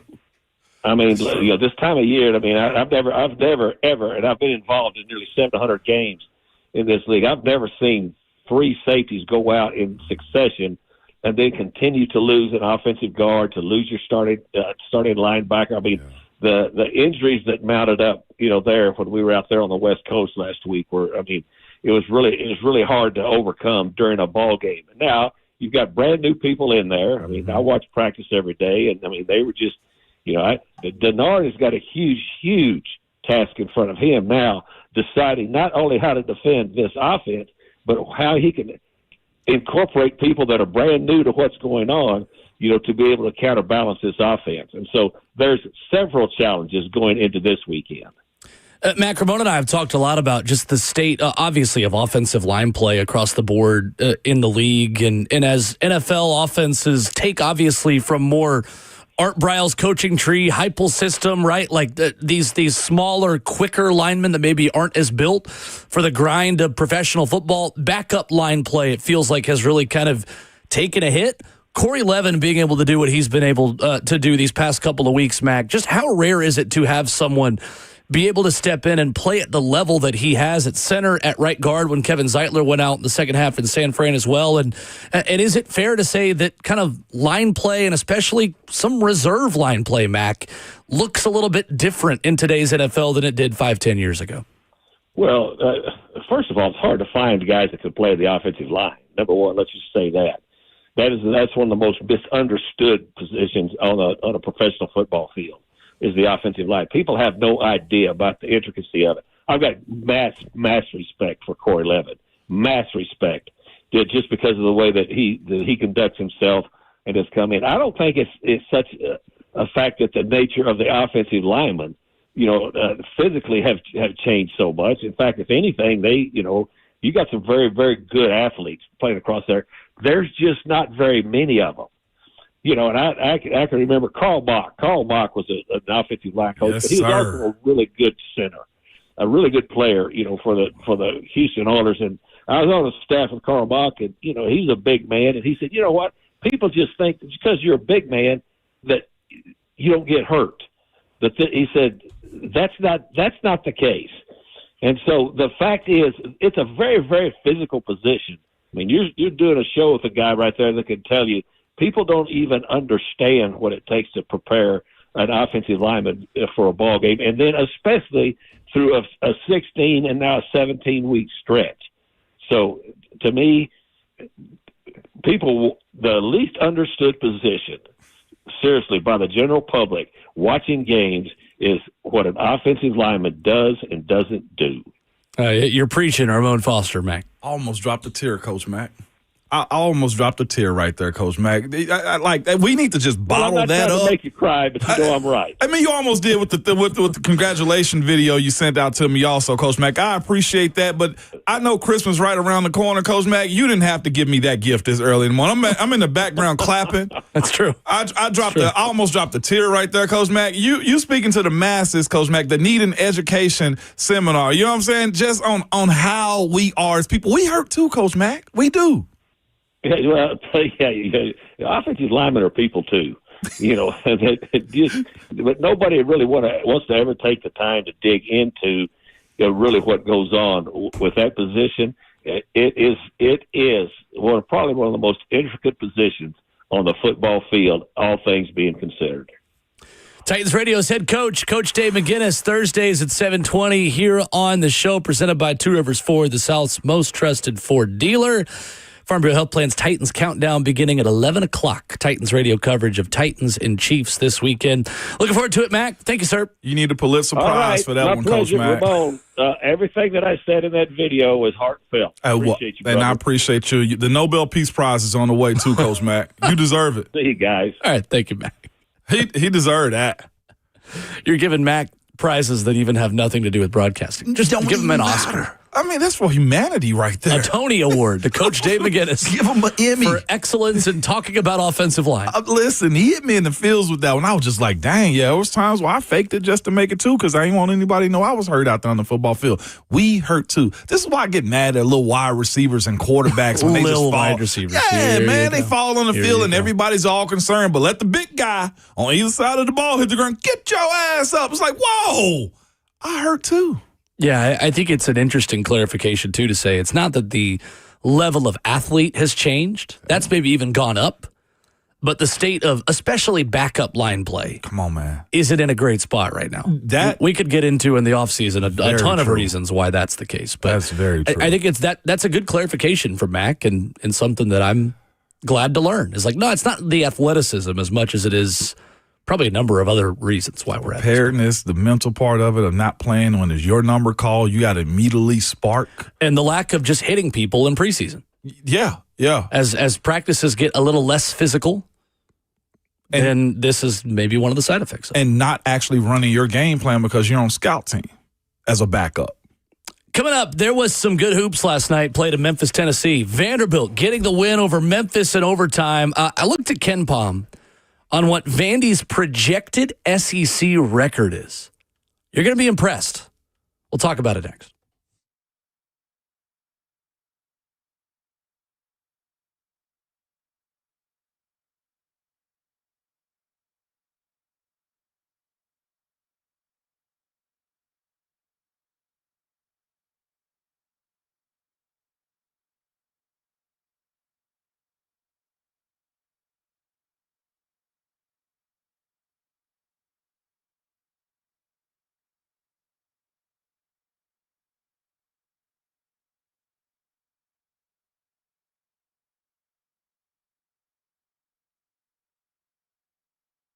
Is your concrete in need of repair? Maybe your sidewalk has shifted on you, your driveway cracked and sinking, or maybe your porch steps have moved, man. You know, that last step you're used to taking and now you're tripping on it? Well, it's probably because your steps, they've probably moved on you. Shifted concrete, though, can create a dangerous situation, just trip hazard around your home.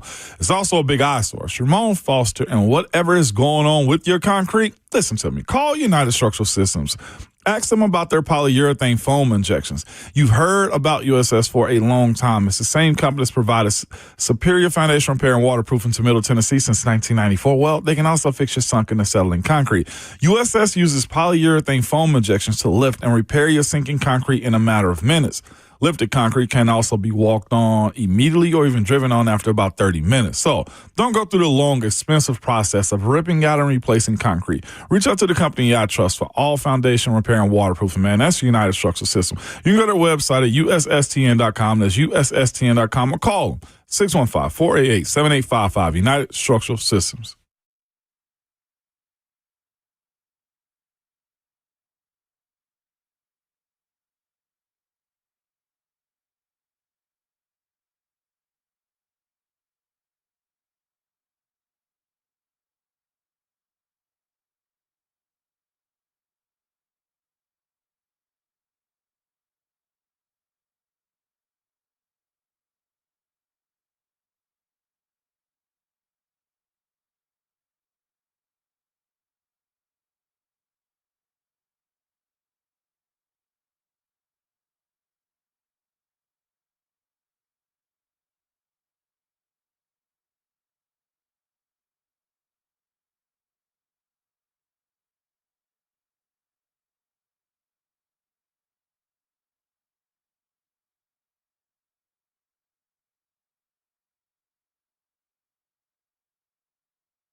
Ramona will wrap it up the first half of your Thursday morning edition. Mike Golic Jr. still to come in a half hour. Thursday, 3 picks for the football weekend at 9:20. Your phone calls at 615-737-1045. Vanderbilt goes to Memphis last night and beats the Tigers 77-70 in overtime. Oklahoma transfer Duke Miles leading the way with 22 points. 13th ranked Vandy continues undefeated. 11-0. This game was tied at 66 all. Yeah. Jalen Washington had a big bucket. Duke Miles 4 straight free throws. Then 2 more free throws, and all of a sudden it was 74-66 late. Vandy able to keep that lead where it was. 9 of 10 free throws made in the final 2.5 minutes by Miles and Washington in this game. Tyler Tanner, the Nashville native, had 16 points. Vandy Ramon went into this game 5th nationally in scoring at 95.4 points per game. They are the 7th most experienced team in college basketball. Yes, their strength of schedule ranks 120th, according to Ken Pom. If you're 11-0 in this sport, having played 2 true road games, you're doing something right, and you are a team to be taken seriously. They are certainly going to be a factor all season at the top of the SEC, in my opinion. Yes, they will. And they got everything that you're looking for, too. Like, the style of play in which they get up and down the court, man, as quick as they do, they can go to the basket at any point in time. Watching them play Memphis, they pretty much squeezed Memphis out in what they were trying to do. Memphis, I thought, played tougher earlier in the game. They hit the shots. They went to the post game a good bit, man, and watching them kind of play. But here's what Vanderbilt got them. When they got tight, Memphis also got tighter, meaning Vanderbilt was able to accumulate 40 free throw attempts. Down the stretch, Memphis kind of lost themselves a little bit, and Vandy acted like a boa constrictor and squeezed tighter on them. I thought watching Memphis versus Louisville this past weekend, too, I felt like they were just out of their wits a little bit and kind of chaotic. They were a little bit more under control against Vanderbilt, but when Vanderbilt started to apply pressure to them, they kind of dropped it. Again, we were watching the game last night at home, and my wife, the sports analyst that she is, shout out to Keish, she was just like, we were talking about Tyler Tanner, and Tyler Tanner came out, was it 3-4 star, like not highly rated, but like in the state of Tennessee, a dog. Everybody knew who Tyler Tanner was. That's right. And my wife said he was perfect for Vandy. Sometimes finding those types of guys is what mattered the most, and he's playing his part. You mentioned Duke Miles also in it too. Like, to me, they have an understanding of the game. I will say, not to be critical of Penny, because football is my lane, but I watch basketball. Penny Hardaway and his Memphis Tigers, they got to get a little bit more structure, I feel like. Like, teams come in and play them in a way that kind of forced Memphis to play street ball rules almost, in a sense. Almost. They just, I ain't going to say street ball. They get a little bit more chaotic. And you watch Louisville go into Memphis, and you watch Vanderbilt go to Memphis also, and it kind of slowly dismantled them. And I think that's honestly going to be Vandy's game anyway. We're talking about 40 free throw attempts. And I know it came down a good bit of those came in overtime and down the stretch though too, but this is where you also got to be disciplined. Memphis had the opportunity to beat them and didn't. Yeah, really big road win for Vandy. It was. And Tyler Tanner, to your point, committed to Vanderbilt on July 14th, 2023. He was rated as, again, star rankings, not everything, but just for the sake of conversation, out of Brentwood Academy here locally, he was the number 15 point guard in the country, number 1 player in Tennessee as a 3-star prospect. Yeah. But I watched him play in person a few times when he was in high school as well. The guy was consistently the best player on the floor against some really good basketball teams. Yeah. Really good basketball team. Him and now Tennessee quarterback George McIntyre won a state championship together in high school. He is kind of the straw that stirs the drink for them. I think he is starting to develop more of a 3-point shooting type of game as well, starting to round out his entire play. In a lot of ways, he reminds me of when Zakai Ziegler was young at Tennessee. And you saw that growth. Of a, marginally undersized. He is a little bit taller and bigger than Zakai was, but a guy that is going to be on the floor, diving for loose basketballs, is going to defend you one-on-one, is going to be able to create those live ball turnovers and run in transition, who is starting to develop more of a 3-point skill set as well to round out who he is as a facilitator. I was looking at Ken Palm last night. By the way, Tyler Tanner's 6 foot even. Yes, 6 foot right. Yeah, that's what I'm saying. And He's a little bit basketball bigger than Zakai was. Yeah. But he has that just kind of gym rat style of the way he plays the point guard position. Vandy, as I said, the 7th most experienced team in college basketball. I think Mark Byington is an outstanding coach in the way he's got those guys going. Number 9 offensively in Ken Palm offensive efficiency. Number 17 in Ken Palm defensive efficiency. We talk about ways that teams win championships and kind of the things you've got to have to be considered a contender. Right. Being top 20 in both offensive and defensive efficiency is so important come March. Ken Palm's projected record, Ramon, for Vandy has them going 25-6 and 12-6 in the SEC. We're talking about a team that's a top 3 seed in the NCAA tournament if they're 12-6 in this SEC with how tough this is. Yeah. Great stability, great guard play, and a coach that understands what his team is. And Vanderbilt also watching them. I've seen about 1.5, maybe 2-3 games of theirs too. And one thing they are is consistent. You don't have to worry about major turnovers. You don't have to worry about dumb fouls. You don't have to worry about inefficiency. Like offensively, they're good at scoring, obviously. But then they have this level of being able to press you. Like I hadn't seen too many point guards as of late get that little slow down dribble foul. What's his Miles last night? Duke Miles was able to do that against Memphis. Like it's good basketball. The IQ is there also, so that's where you got to be cautious with a team like Vandy when you playing them. Vandy, according to Ken Palm as well, when you talk about net ranking teams they played, I know critics of Vandy so far will say, "Oh, they haven't played anybody." 120th in strength of schedule. Ken Palm has a luck rating, 95th. Luckiest team. Like it's not like they're just totally getting lucky and winning games they're not supposed to. This is a team to take seriously. And in the same way we started to talk more about Vandy football this year, obviously, as they earned our respect and earned more eyeballs and earned more attention, Mark Byington at Vanderbilt basketball is starting to do the exact same thing. And Shea Ralph and Vandy women's basketball too. I mean, if you're a Vanderbilt fan right now, this is about as good as you've had it in terms of all of your sports across the board. Yeah. Maybe in my lifetime. And I know I've not been alive that long, but this is as good as I can remember it being for all Vanderbilt teams at the same time. Also, too, I'm interested to see how everything in Memphis unfold because last night on the broadcast watching that game, when you start seeing these types of posters in the crowd, "In Penny We Trust," that's when it's starting to get a little rocky. When fans come in and trying to show support and stuff like that. Like Memphis is 4-5 on the season, whatever they're 4-6 now. On the season. 74th team in college basketball, according to Ken Palm. It's got to be one of the hardest decisions ever for the University of Memphis if they ever have to move on from Penny. Like we're talking about a hometown hero in every aspect. And they've played a really hard schedule. They've played Ole Miss, Purdue, Baylor, Louisville, Vandy, Wake Forest. They lost to UNLV, which is a really bad loss. Yeah. Yeah. And they got Mississippi State coming up, too. Things are getting a little sticky. Yeah. For Penny. A lot of fists balled up in Memphis, Tennessee. Coming up.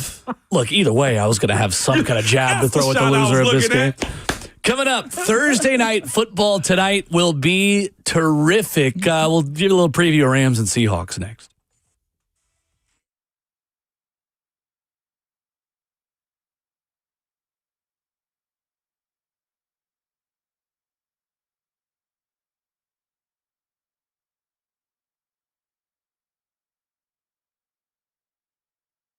Genesis Diamonds really shines this time of the year. The cases are jam-packed with all the best gifts, highest quality, too, at the guaranteed best value prices. Engagement rings, fellas. Diamond bracelets, eternity bands, earrings, pendants. I bring you guys up. It's that time of the year, man. You're going to drop down to that knee. But they have colored gemstone jewelry, Rolex watches, and listen, this December at Genesis, you can get the holiday jewelry she wants for $0 down and no interest for 5 years. So you can go big without going broke. Pick any item, spread your payments over 5 years. Yes, 0 interest. So that $6,000 ring is just $100 a month, man. You can do the math. Everything is affordable. Genesis non-commissioned experts are ready to help you find the headliner gift from a few $100s if you choose to, a few $100,000. Elegant pendants, dazzling eternity bands, stylish wedding bands, and an incredible selection of diamond classic jewelry. 0 down, 0 interest for 5 years. And yes, 100 of pristine pre-owned Rolex watches are available, all the most popular models. And if you love a deal, here's something all new for 2025. The Genesis Diamonds Half-Price Holiday Vault, a select group of showcases featuring expertly curated Christmas gifts that Genesis is offering at half price. 50% savings, the biggest discount ever. You need to check this out. Genesis Diamonds, the place for that spectacular holiday gift. They're located in Green Hills and Cool Springs. See store for details.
8:03, good morning, live from the Circus Sports at the Mid-Kentucky Downs Studios. I'm Justin Hawkins. The Titans yesterday placed edge Oluwafemi Oladejo, wide receiver Bryce Oliver, and edge Ali Gay on the team's designated to return to practice list, which opens up a 3-week window to return to play with just 3 weeks to play in the year. Also, the first injury report dropped yesterday as the Titans prepare to host the Chiefs this Sunday at Nissan Stadium. Kevin Zeitler had a groin injury, Van Jefferson with a back, Cedric Gray with a concussion, and Amani Hooker with an illness. All did not practice. The Nashville Predators fell to the Carolina Hurricanes last night 4-1. Philip Forsberg had the lone goal for the Preds and gets his 15th of the season. Next up for the Nashville is a home game this Saturday against the Toronto Maple Leafs in Bridgestone Arena with puck drop at 6 p.m. Central Time. Tonight, for Thursday Night Football, it's an NFC West battle. Division lead on the line. The 11-3 LA Rams take on the 11-3 Seattle Seahawks in Seattle, who are the 1.5-point favorite. The Rams have listed wide receiver Devontae Adams as doubtful, and for the Seahawks, tackle Charlie Cross is out for tonight's game. Kickoff at 7:15 p.m. Central on Prime Video, or you can catch Westwood One's coverage right here on 104.5 The Zone, starting at 7 o'clock. For all your foundation repair and waterproofing needs, you got to go to USSTN.com. Breaking news at once on your home for the Titans and Vols. This is 104.5 The Zone.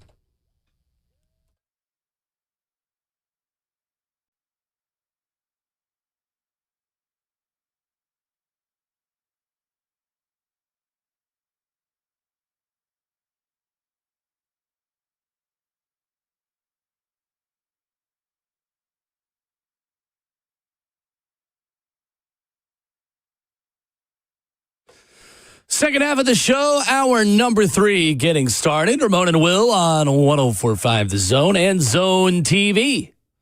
Facebook Live, YouTube, Twitter, or Twitch. Thursday morning, halfway done. Friday Jr. here already. 615-737-1045, our number. Mike Golic Jr. stopping by in 15 minutes. Talk some college football playoff with him. Get you some Thursday 3 best bets at hour 4. Gentlemen, we had a rough week. It was terrible. Last week. Ramon went 1-2. Justin and I both went 0-3. I'm 0-6 in the last 2 weeks. You could have made a lot of money just doing the opposite of what we told you. So maybe you can do that coming up at 9:20. Where was my head at? It was what? I wasn't here last Thursday, so I don't know. I'm trying to look over my schedule. Ravens, Bengals. Yes, I was. Yes, I was. It was the Thursday before that.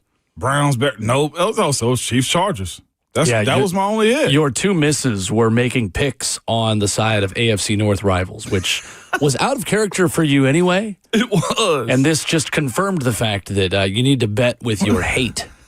Not that you're actually betting. Again, disclaimer that we don't actually put money on these things because our jobs don't allow us to. Right. But you need to pick on the side of your hate, maybe. So, anyway. I'm with you. Yeah, at least you should have last week. I did. Fair. Thursday Night Football tonight is going to be terrific. Rams at Seahawks, rematch of a November 16th game when Sam Darnold threw 4 picks and they still almost won Seattle. 21-19. Devontae Adams, doubtful. Has 60 catches for 789, a league-leading 14 touchdowns. How big of a deal is that for L.A. tonight, Ramon, in Seattle, if they don't have Devontae Adams for Matthew Stafford to throw to? I don't think it's going to be overly problematic for them because they have a run game also now. They can slow this game down. They can play closer to the line of scrimmage also. And again, Puka Nacua, nobody's found a way to fully stop him other than his streaming activities, allegedly. I don't even know what it is. I just saw everybody hating on Puka Nacua because of his activities on streaming. He's been the star of the internet over the last 48 hours. Yeah, One of the stars. Never be the star of the internet. Never be the star of the internet. I've been there before. Oh, Lord. But my point of it all is I think he's always going to get his numbers. And again, the same thing that Seattle's good at, so is the LA Rams. Their defense travels. Their defense plays very well. They're very opportunistic, too. Only issue that they have going up against them is at Seattle. That crowd and that matchup right there. In prime time? Yes. There is a shared hate that will be felt on the field. Like Matthew Stafford might feel the ground shake tonight, you know? I think this is a really big game for Sam Darnold. I think it's a really big moment for him. That offense has sputtered a little bit over the last 2 weeks. They have scored Seattle 6 points in the first half in back-to-back games. Now, they exploded in the second half against the Falcons and blew them out 2 weeks ago. Last week, did not really happen. They were able to beat Indy, but did so with 12 second-half points and 6 Jason Myers field goals. It's true, too. With the way Sam Darnold kind of wilted down the stretch last season, excuse me, if I'm a Seahawks fan, I need to see him play well in this game. Sammy boy. Yeah. And that's not totally fair to Sam, who's been really good this year. But in these standalone games, your performances in primetime mean more. More eyeballs are on you. You're not buried in a 325 slate with 4 other games. And when you throw multiple picks, nobody knows about it. Like, and not to say nobody knows about it, obviously. This is the NFL. We know who Sam Darnold is. But I just think the pressure of this game, Ramon, if it doesn't go well for Sam Darnold, is going to set a narrative, and really not set, it's going to strengthen the narrative that Sam Darnold is the, quote, can't win the big one quarterback as we go into December and January postseason football. So that's why I was going to ask you going there, because before I go again is, do you think Sam Darnold has beat those allegations of quarterbacks past for himself? Like ask me again tomorrow morning. I know, but like before this game, do you think he's moved beyond it? Yeah, you do. Not completely. That's what I'm saying. Okay. I think in big games like this in prime time, unfortunately, he showed us last season what that looked like. As the starting quarterback of the Minnesota Vikings, they lose in Week 18 of the Detroit Lions, and then they're one and done in the postseason. Now, granted, his team lost. Wins and losses are not just specifically quarterback stats, but he was also a chief reason why they lost, especially that playoff game last season. He just wasn't good. Yeah. He kind of turned back into a pumpkin. Because I look at that and I do say, like, he set his team up to be 11-3. Like, I know he's got 100%. A good surrounding parts around him. Right. I thought he had a good, decent situation with the Jets, whatever the case may be. Like, it was bad for him early. And now I feel like this has been 2 years of at least regular season Sam Darnold getting it together. I personally think he's beat it. I do think like the next step is, yes, going toe-to-toe with Matthew Stafford. And win a game like this. And win a game like this. Right. And he's won some big games. I mean, 100%. Say what you want to about it as a fan of like the game, but like last week, he didn't necessarily kill them when it came down to them winning that game. Like their kicker did his job. 11-3 is nothing to turn your nose up at. I do want to see him battle. It will be fascinating watching him go into the playoffs if he can go further, because for me it'll always raise the question. Like it's the same as like Rick Barnes. I'm gonna forever use Rick Barnes. It's a conversation about Jalen Carrier. Like it's hard being great, but what is the next step for guys like him that are on teams that have 11 people that count on them, that the other side of the ball has to do their job too? Because I'm looking at Sam Darnold, I'm like, is he good enough to win a Super Bowl? Or does Seattle have to always be in this world of saying, we got Jackson Smith and Jigba and Sam Darnold, but they'll never be good enough to beat Matthew Stafford? Like, that's a hard life to live as a fan and as an organization, because you got to also look and see, well, what's next after Sam Darnold? Like, it's hard to this point, this is what I'm getting to be a serious contender for a Super Bowl. I think it's challenging, too, to have that discussion, because if you're asking independently, is Sam Darnold good enough to win a Super Bowl? And you just drop him into a Super Bowl. You take Sam Darnold, you parachute him in. We're just Super Bowl. Go. Yeah, of course he's good enough. Is the question, though, is he good enough to win 3 games in a row and have that level of consistency over a month in January to mid-February to win you a Super Bowl? I think that's a different answer, because he's proven, while he is a very good regular season quarterback, when those lights get a little bit brighter, so far Sam Darnold is not the guy to take you to the championship elite level, because you got to go out. Every team that has won a Super Bowl has to go on a win streak. Yeah, they do. And when your play fluctuates to 4 interception games against the Rams in Week 11, it's hard to go on a win streak. Now, I think the good news for Seattle is they lost that game by 2 points when he threw 4 interceptions. They are still good independent of that. Jackson Smith and Jigba is on his way to maybe being the offensive player of the year in the NFL this year. Him and Puka Nacua are actually the only players, they play each other tonight, who average over 100 receiving yards per game this season. Sam Darnold, with his 4 interceptions in his first game against the Rams in Week 11, with those 4 picks, Ramon, these are the only players over the last 15 seasons to throw 4 picks against an opponent in one game, then beat them later in the season. Joe Burrow against Pittsburgh in 2022, Ryan Tannehill against Houston in 2021, Andy Dalton against Baltimore in 2017, Tom Brady against Buffalo in 2011. 4 quarterbacks who have thrown 4 picks against a team and then in the rematch beaten that team later in the season in the last 15 years. Andy Dalton, Ryan Tannehill, Sam Darnold, that's kind of the world that he lives in. I think Sam with Jackson Smith and Jigba is good enough for the Seattle Seahawks to hoist the Lombardi at the end of the season. But this is a big prove-it game for him. Not only do they need to win, he needs to be a reason why they win. And I like the Rams in this one. Actually, all right, I'll save it. Are we picking it now? No. Oh, okay. All right. We don't have to, unless you want to. No, I like Seattle in this one. Okay. Sounds like that's a Thursday 3 pick for you. Yeah, it is. All right. Mike Golic Jr. joins us coming up next.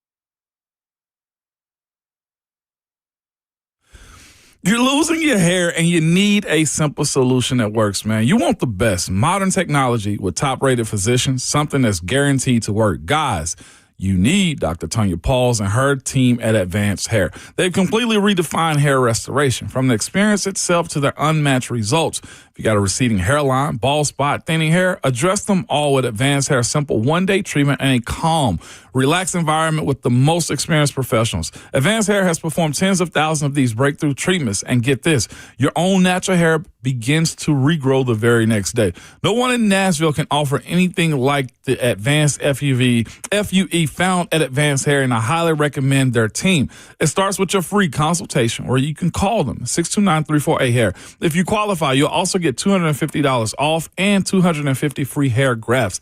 Refine your hairline with the team that's redefined hair restoration.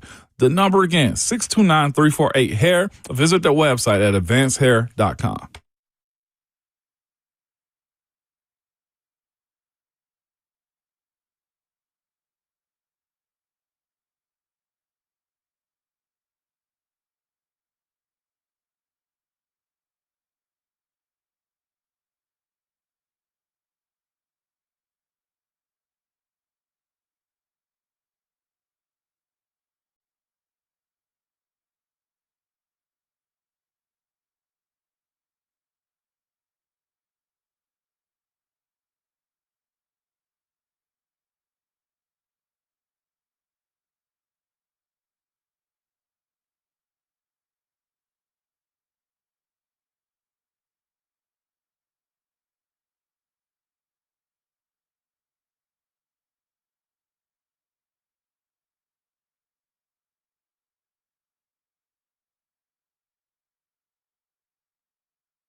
Ramona Will, 104.5 The Zone continues at hour 3 in studio on Zone TV and the F&M Bank chat. Facebook Live, YouTube, Twitter, or Twitch, wherever you download podcasts, you get every interview, every second of the show. On Apple Podcasts and Spotify at 10 a.m. Ramon Foster, Will Bowling, Justin Hawkins. Connecting with Mike Golic Jr., Gojo and Golic, FanDuel Sports Network, TNT college football analyst, and just all around one of my favorite guests that we have on the show. I love all of our visits with Mike. Mike, what's going on? How are you? Not too much, man. It's been way too long. How you guys doing? We're good. Listen to you with the baritone this morning, Mike. I almost bought you a gift card with that voice. Trying to get flowed out with this voice. Well, you are flying out to College Station, Mike, and you're, I saw on Twitter, going to be with Johnny Manziel as a part of the coverage. Are you prepared for, like, being around the Pied Piper of College Station and all the things that's going to entail? No, like I was explaining this to someone the other day, like doing the stuff I've done with Bleacher Report this year. We went on training camp tours and, I got to be around these different NFL training camps with guys that had been stars there. You go to Bears camp and you're with Peanut Tillman and you feel like you're pretty cool because doors open a little bit different. You're with Victor Cruz and the New York Giants and, man, you're walking around there and everyone wants to say hi and he's dapping up everyone. And it's real easy to move when you're around one of those guys. But now, like, this environment of a home college football playoff game and arguably the most famous modern alumnus of this school going back there and being down in the midst of this, like, I am not prepared for anything. This is a world I am not, someone who moves in, so I'm just along for the ride and can try and enjoy it. I love it. Mike Golic Jr., our guest. So, Michael, where do you begin to break down Texas A&M Miami? It feels like best on best in the trenches, two of the teams with the best just lines of scrimmage play on both sides of the ball of anybody in college football this season. Obviously, some incredible talent at wide receiver and defensive back as well. Just two all-around good football teams. Who do you think has the edge in this game? I think I would give the slight edge to Texas A&M, just, being at home, having some of those advantages, because you're right. When you look on paper everywhere else, there's a lot of similarities in terms of the way these football teams are built. And you're absolutely right about the trenches. Both of these teams, very good to awesome offensive lines up front, big, great size. And then on both sides, you've got dynamic pass rushers on defense. Like, I'm really interested to see how each offense handles the opposing pass rushers. Texas A&M up front, Cassius Howell, one of the leading sackers in college football, for an offense that on its best day with Carson Beck at quarterback, keeping him clean so he's got time and room to step up and make confident throws on time in the pocket, to me is where Miami's offense has been their best. Malachi Toney's an incredible weapon at wide receiver that can move him all over, use him in a lot of different ways, but it all starts with making sure Carson Beck is comfortable. And we know Mike Elko defensively, they can throw a lot at you in terms of looks, where the pressure comes from, even if it's only with four guys. And you go back, that was in the toughest parts of Miami's season where Carson Beck had some issues. You go back and turn on the Louisville game and you watch how they crowded the line of scrimmage. They changed the picture in the secondary, and that was when they were able to bait this veteran quarterback into making mistakes. And so, how they deploy that defense to get Cassius some advantageous matchups to try and make him uncomfortable. And on the other side, Akeem Mesidor and Ruben Bain are just hammers up front for that Miami defense. That's one of the most improved units in the country. And we've seen from Marcel Reed, right? A different version of him that we saw at the Texas game, where that really good defense was able to bother him, make him kind of shrink from some of the throws that we'd seen him make to all that speed in the wide receiver room throughout the season. So I think it's going to really come down to which offense can keep those great pass rushers from completely destroying the game plan and completely bothering their quarterback. Joined by Mike Golic Jr. this morning, talking a little college football. Mike, when we look at, I guess, the second round teams with buys, man, who shocks you more this year on how it unfolded? Texas Tech and what they've turned into, whether it be NIL or whatever, or Indiana? I think it's hard to look away from Indiana. Texas Tech, I think, is impressive, not because, obviously everyone looks at it and goes, well, these guys were all really good players. So, yeah, of course they came in and did that. But you guys know this. How often do we see teams in professional sports go and spend big time in free agency and not be able to turn that into results on the field? And I think, for Texas Tech, Sheil Wood, their defensive coordinator, Joey McGuire at head coach, they deserve a lot of credit for being able to assimilate those new guys into that locker room, into that defense with guys like Jacob Rodriguez, who were there, who were holdovers and great players already, and make it all sing the way it did. But this job, what Kurt Cignetti's done in the last 2 years, we were having this discussion the other day, outside of up there with Bill Snyder for the greatest turnarounds in the history of the sport. And if they go out here and complete the drill, I don't think there's any question we just watched the single greatest turnaround. I mean, I think they had 4 winning seasons in the last 30 years of Indiana football before Sig showed up, and now they're back-to-back playoff participants and the number 1 seed in the tournament. So it's been amazing how quickly, and this is, part of this is the portal being able to bring guys in. We know there was a big important core of James Madison players that came over with him, but to build along the trenches on both sides of the ball as quickly as he did and have them not only ready to come into the Big Ten, that's a conference where that's always been a prerequisite, but then ready to compete on the national stage with, the teams in, maybe last year not as ready, but this year now, looking at the way they went toe-to-toe with a team like Oregon that Dan Lanning is built for that, looking at them go toe-to-toe with this Ohio State team that's been the standard bearer for the conference for a while now. I come away so impressed every time I get to watch that team. No doubt, man. And Mike, it's fascinating because I think it starts with the head coaches a little bit too. And one thing I've learned, I feel like in college sports, and we've seen, it's hard being good, it's hard being popular, and it's always going to leave you with the team or a coach that has a hot name. You guys as coach, you're a Notre Dame alum, man, a representation of that school. What's the conversation around Marcus Freeman and just the idea of his name continually just being brought up for either the NFL jobs or just – he's popular, Mike. How do you view that as a Notre Dame alum?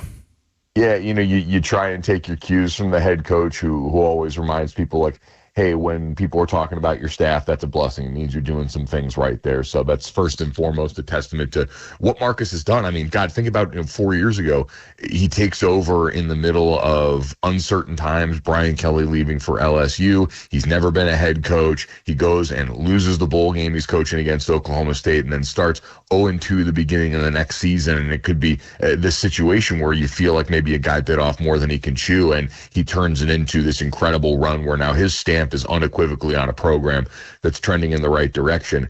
I think most Notre Dame fans, the way they look at this is the jobs that have been talked about and that came open this year, LSU, Florida, Penn State, very good jobs. And Notre Dame had a coach leave to go to LSU believing that was greener pastures. I think Notre Dame has come far enough in terms of, in this modern version of the sport, how they're going to resource this, how they're going to approach it, how they're going to compensate Marcus Freeman, and what they're going to continue to build there around campus, where they're going to be looking eye to eye with most of these jobs. The one I always worry about with him is Ohio State of the NFL, and that's the part you can't predict, right? The pull of someone's alma mater, especially as a place as accomplished and that continues to be as incredible on the recruiting trail and the overall production as Ohio State.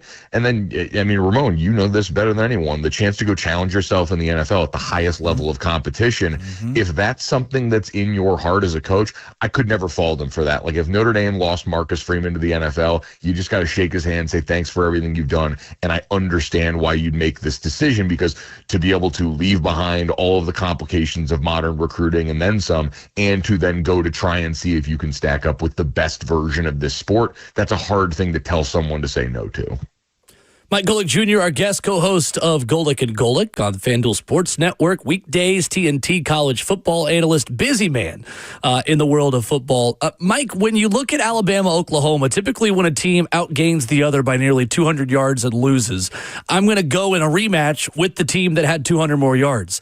That being said, that's the second straight time that Oklahoma has played a Kalen DeBoer Alabama team and has maybe on the stat sheet should have lost, but didn't. How do you assess this matchup and the way a Brent Venables defense can create chaos against Ty Simpson, yet also the fact that at their best, Alabama could probably beat anyone, and Kalen DeBoer tends to have his teams ready to play in a spot like this and be their best when the lights get brightest?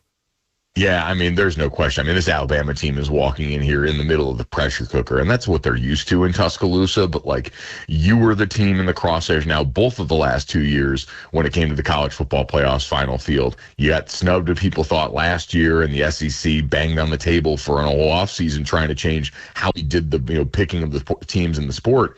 And now this year, you're the team that played the last month of the season, maybe some of your worst football. Most everyone was trying to say it should be Notre Dame and Miami in. And so now you walk in here, everyone's talking about Kalen DeBoer and Michigan. Like, it's a lot of noise for these guys going into this matchup. But I think the biggest area of concern for me with Alabama going into this game is exactly what we saw, not just in the SEC championship game at the highest level where, -3 net rushing yards on the game is the stat that everyone latches onto.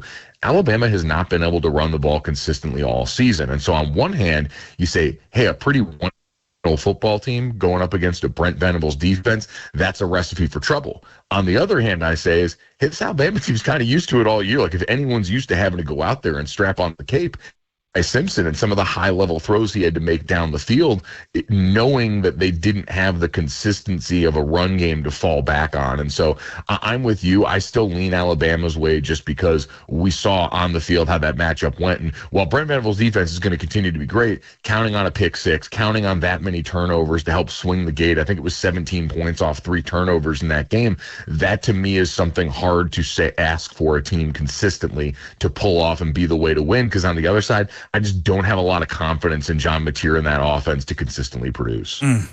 Makes a lot of sense, man. I tell you, somebody that had a lot of confidence, man, Mike, and I want to ask you about last weekend's events, man, with the with Heisman. You about to be around a guy that had a whole lot of confidence himself, and Johnny Manziel, who lobbied for Diego Pavia himself. How did you see that voting? I'm not sure if you are a voter.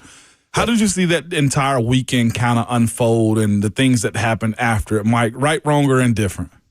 Yeah, so I am fortunate to be a voter. I had Pavia second on my ballot. I had Jeremiah Love at number 1, Pavia at 2, and Fernando Mendoza at 3. And Fernando Mendoza winning was something I think we all saw was pretty inevitable after the Big Ten championship game.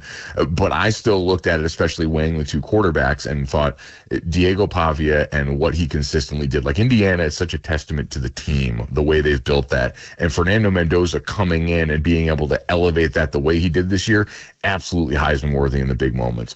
But you guys know this. I mean, turn on a Vanderbilt game and show me what that team looks like in big moments without Diego Pavia. He bends defenses to his will. There is a gravity to, ironically, one of the smallest players on the field, as we saw in that photo that went real viral with everyone. As far as what happened after that really doesn't have a bearing. Like, I have a ton of respect for Reese Davis, and I think I saw on the College Game Day pod he said after that he had some regrets about his vote cast. And Reese is a great guy for the soul of college football. I have no qualms with him, but I disagree with that. Like, I understand that, character is a part of this award. And if people want to look at the response of what Diego Pavia posted about voters and what he did the night after in reference to Indiana in that program, was it immature? Absolutely. Is it something that I hope, he can reflect on and maybe regret and grow from? Sure. But that's not going to affect the way I viewed what he did on the football field this year, which is the lion's share of how we vote on that award. So I 10 toes on the way that I viewed that field and the way I viewed that player. And that didn't change just because the guy didn't act the way that I would have advised in the 24 hours after he lost the award. Mike Golic Jr., our guest this morning on Ramon and Will. Switching gears to another quarterback who plays in Nashville who's got a lot of confidence. Cam Ward made some headlines yesterday, Mike, saying that he wants to be in the process of interviewing the next head coach of the Tennessee Titans. What's your reaction to that? And just from your perspective, Mike, and we're so close to it, and seeing Cam week to week and hearing the confidence, seeing the play, maybe seeing some progress as well. How do you evaluate Cam as a rookie who maybe hasn't lived up to some really high expectations, yet has still shown us some high-level things that maybe there's something to build on moving forward with him here? Yeah, I last year I remember calling Drake May the rose that bloomed through concrete because no one should have any modicum of success in the environment he was in, and you could say that's probably Cam this year. Like there's very little about the environment that he was brought into where you end up with the coaching turnover in the middle of the season and there's all this volatility. Like that's not an environment that's designed to help foster growth for a young quarterback. And yet you're right, we have seen moments where it looks like the guy you took number 1 overall, it looks like there's growth and progress. So I look at Cam Ward and say, hey, the grade's incomplete right now. Like I want to see what it looks like with more around him and how this regime is going to prioritize that. And listen, I don't blame him for wanting to be involved. Now, we know it's not like, he's going to be the driver in making this decision and all this sway, but like, I do think as an organization, your sell to whoever takes this job next is going to be Cam Ward. So why not get him in front of him? Like when you look at the jobs that are coming open right now, it's going to be, hey, the New York Giants have Jackson Dart, Malik Neighbors, and all this to sell there. And for the Titans, the chief among them, and for a lot of these coaches, I think the decision is going to be, which of these young guys do you trust more? And so I'm sure they're going to try and get him in front of these potential candidates, see what the connection is like between the two, because you guys know it's in this league for a coach, for a GM, your clock always starts when they believe you've got your quarterback there to go and work with. And so you're going to have a quarterback in the second year of his rookie contract and a new regime around him. Like it's go time as soon as you touch down on the tarmac in that private jet. And so I think that would probably be advisable. That's fair. I look at it. I think I somewhat know I get where you're coming from, but I also look at it and say players been involved. It can be, the same way as hiring friends. How buddy do you want to be? Because again, you look at it and you kind of say to yourself, well, what if the coach that he loves fails him? It's a delicate situation, most definitely. Most definitely it is. I think you can equate it to this, Ramon. In the car when you got a kid that wants to drive, and so you put that little plastic seat next to it with the plastic wheel, and you let them feel like they're driving. That's what you do here. Like, just make him feel the love like he's involved, and then make whatever decision you're going to make. Like, that's fair. That's a great analogy. That's fair, Mike. See, this is what your sports is good. But the analogies you use to get the point across is so much better. It's better than what I use, Mike, of talking about like how you don't get to pick your teachers till you're in high school. Like when you're in middle school, like the adults in the room pick the teachers for you. And then by the time you can pick like honors courses, or I only want to take 2 histories and I'll do more science. Like then you got to earn the right to pick your own path a little bit. I like that one, too. I'll probably steal that for the show later on. Thank you. I appreciate it. I got to ask you, Mike, because we're in holiday season and a lot of stuff goes on. Like, you're no longer like Lil Mike. I want to call you Big Mike now. You know what I'm saying? Like, we know who Mike Golic, is, but we know Mike Golic Jr. more, everywhere. I feel like now, He's hanging out with Johnny Manziel in College Station at a playoff game. Dad might have to ask you for tickets is what I'm getting at. All right? Do you get to cut the turkey and, carve the ham nowadays? Is he still holding you back? You know what? I still like to let Dad have those moments. I want to be gracious in all this, because the other thing I don't want to mess up is he still has a lot more money than me, so I make him pick up the tab of meals. So I want to make sure that keeps going, because when I have to start reaching and grabbing the tab, that'll be a big changing of the guard, and that's been a pretty good deal for your boy for a while now. So I'm gonna let him cut the turkey, do all that stuff, so that when we head out to dinner, we can still slide that thing on that way. Still a lineman at heart. Never bite the hand that feeds you. Amen. Amen. Amen. Mike Golic Jr., our guest, one of our favorites, talking college football, NFL football, everything with us. Mike, always good to catch up with you, man. Thank you. Hey, appreciate it, guys. Happy holidays. Appreciate it, Mike. Yes, sir. You too. Mike Golic Jr. with us here this morning talking football. My God, man. He's the best. He is the best. This is why we're pro linemen talking in sports talk. He came on with this little baritone voice, though. I got to text him, man. There's women all across Nashville trying to figure out who he is. Starting that interview saying, I'm trying to get flown out. It's crazy. Crazy. Yes. That slid under the radar a little bit. That's a wild comment. Trying to get flown out. To start an interview. All right, there is a benching at quarterback in the NFL for a QB3. And QB2 reportedly isn't happy about it. We'll talk about it next.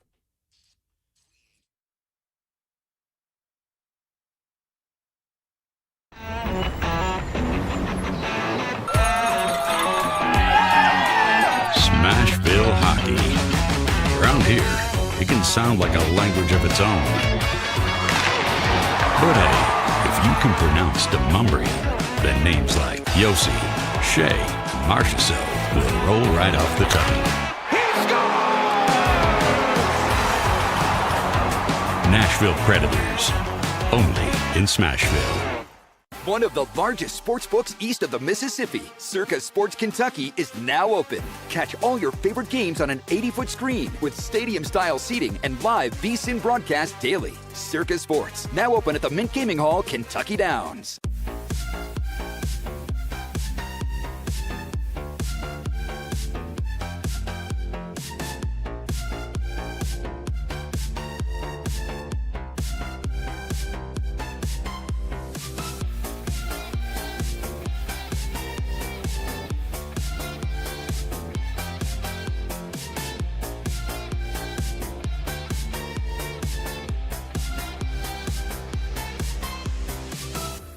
My dad and I used to golf together all the time, but when he hurt his back, it was over. To have your son want to spend time with you is amazing. That's why my chronic back pain has been so heartbreaking. Surgery, fused bones, long recovery. No way, not for me. A friend recommended stem cells, so I gave Kellum Stem Cell Institute a call. I'm glad you're out on the course. Yeah, it's really good. Call the Kellum Stem Cell Institute today. Swing still looks just okay though. Selling your home can be stressful, but it doesn't have to be. Get a guaranteed offer from Mark Spain Real Estate. There are no showings, no open houses, no stress. Work with the #1 real estate team in the U.S. and close with confidence. Go to markspain.com today. I'll be home for Christmas. You can count on me. I'll be home for Christmas, if only in my dreams.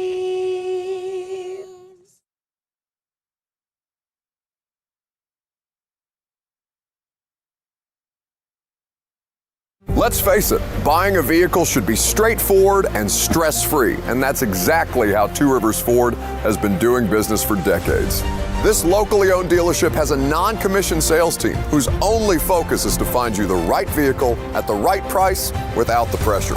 So you'll actually have a fun car buying experience. Great prices, easy financing, and a non-commissioned sales team. Two Rivers Ford, the South's most trusted Ford dealer.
Wrapping up hour 3 on Ramon and Will.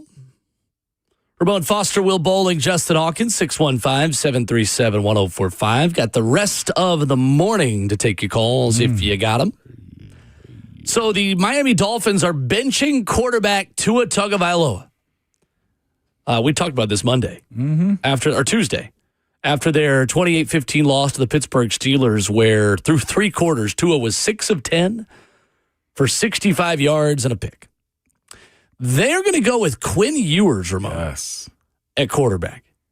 Mike McDaniel, head coach, telling the media Wednesday, I need convicted quarterback play.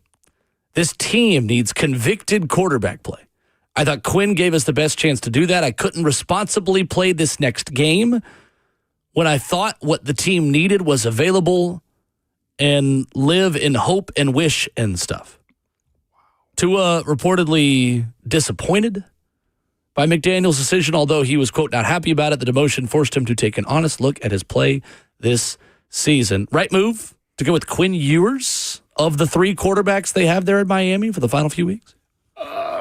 I think the guys that he have, one, Zach Wilson was a little bit hurt mentally, probably emotionally, and you don't know what you're going to get out of him for a guy that's trying to figure out his career now as a failed first-round pick. You look at Quinn Ewers, he's the least touched of the guys. He's the least one that's probably got a mental stronghold over himself. Like he said, he want what from Tua again? Well, he want conviction out of his play. This is where franchises have to do a better job in understanding the type of players that they're bringing in. Like Tua respectfully comes from a chill background, from my understanding. Is he a competitor? Absolutely. But I think he's been pushed into a world that made him more competitive. Like him coming from Hawaii and being a really good quarterback at the University of Alabama, well, he's surrounded by greats. Now he's in a position where he has to be expected to be great and drag others too. Watching that Monday Night Football game against Pittsburgh, the defense looked like it had, I don't want to say scared because it's a harsh word to use for a professional, but he was indecisive. He's running only one way to throw the football, and in moments where he can throw the football away and not take sack yardage, he took pushes. Jalen Ramsey absolutely shoved him to the ground. There were other players that did the exact same thing, and if this is what Mike McDaniel was looking for, this is who he chose to also believe in when it came down to him taking that job in Miami too, was to bring the best out of Tua. So either he's keeping Tua in his safety belt or his safety box as a quarterback also. Because as a quarterback, as a coach, you got to ask this of your player too. I blame Tua, but I also blame Mike McDaniel. And the reason I blame him also is because you got a number 2 in Zach Wilson. Why isn't he ready? Because there's a life that you live as a backup in the NFL and most sports too. You learn from the guy in front of you to where you don't make the same mistakes as he does. So why don't you have the confidence in Zach Wilson? I almost question what he is as a coach if you can't bring that out of him. I agree. I don't have an issue with playing Quinn Ewers. I think that's probably the right decision for Miami. I think it also makes sense to go ahead and play him against the Bengals defense because that's one of the worst. In my opinion, it's the worst defense in the league. Yeah, Cincinnati. It's kind of like when you want to give a major league debut on the mound to a guy and you've got the A's coming up. Yeah. You're basically playing a AAA lineup anyway, so might as well throw the AAA pitcher out there and build some confidence in the big leagues. That's essentially what you're doing, starting Quinn Ewers against the Bengals of all teams. But you can't explain it by saying it's the guy that gives you the best chance to win. That's what I'm saying. Because between the 2 backups you have, I have a hard time believing Quinn Ewers gives you a better chance to win than Zach Wilson does. Zach Wilson, via Barry Jackson of the Miami Herald, said, "Of course I would love to play. I can't control that." Goes on to say he got an explanation from Mike McDaniel, but said there's still confusion there. But you know what? That's how it goes sometimes. It's always a competition, he says later, another quote. This is the thing that's interesting. He says, Zach Wilson, you would hope all these organizations would want to play the best player and try and win. That's a bold statement. It is. To essentially claim that your franchise is tanking. And a franchise that also is kind of on the record, Ramon, and maybe tanking in the past. Again, Zach Wilson coming out and saying the quiet part out loud. Mm-hmm. You would hope all these organizations would want to play the best player and try and win. Yeah, they've had these issues before. The bigger issue of it all is benching Tua, and you owe him this much money. What do you do about next year? They are going to have a tough time getting out of that contract. What do you do next year? I genuinely have no idea. No idea. You bench a sitting starter, Will. That's right. Unless Mike McDaniel doesn't feel like he's going to be the coach there next year, all right, you ain't got to deal with Tua at all. But you've also been a part of the storyline and why he failed, too. Uh-huh. Right. Yeah, you could trade Tua after June 1st, and you would save $13.6 million. Or no, you'd save $25 million in 2025. Have $13 million of dead money in 25 and $45.2 million of dead cap money in 2026. They got to go through cap gymnastics to kind of save this deal, and have somebody take him for what too? Okay, so let's Colts. Who's in the mercenary business? Minnesota. Do the Dolphins need a short term if Patrick Mahomes isn't ready for next season? Or Chiefs? The Chiefs, yeah. Do the Chiefs need a Mahomes replacement? You got to take the salary. I know. It is. You don't have to take all of it. I mean, they don't. But you could manipulate that a little bit. But it feels like the Dolphins are in a position to either stick with Tua and just understand that you're not going to be great, or go ahead and get rid of Tua, understand that you're going to have a lot of dead cap money, and be bad enough to draft your next guy. They are in one of, I think, the worst predicaments of any team in the NFL right now. Very much so. So they can't really get out under that Tua contract until after next season. 2027. And then they would have $34.8 million dead cap if they chose to be done with him from there. And they got 2 void years at the end. They do, which is part of the reason why they're in this mess. Yeah. I mean, he is costing them $39.1 million against the cap this year and $56.4 million on the salary cap in 2026. And they just benched the guy. What a we said what yesterday, Jay Hawk? This is a group of great mid quarterbacks that we're in right now. Like they're not 5 guys like Brady, Manning, both Mannings, Breeze, 100%. Roethlisberger. Like we don't have that anymore. No, that generation has come and gone and then come back in the form of 44-year-old little chunky Phillip Rivers. I say that respectfully. He almost won a football game in the NFL on Sunday. Coming up, our story of the morning, we'll react more to it. The audio of Cam Ward talking about his involvement or his desire to be involved in the process of picking the Titans' next head coach. Interesting stuff we'll continue to talk about next.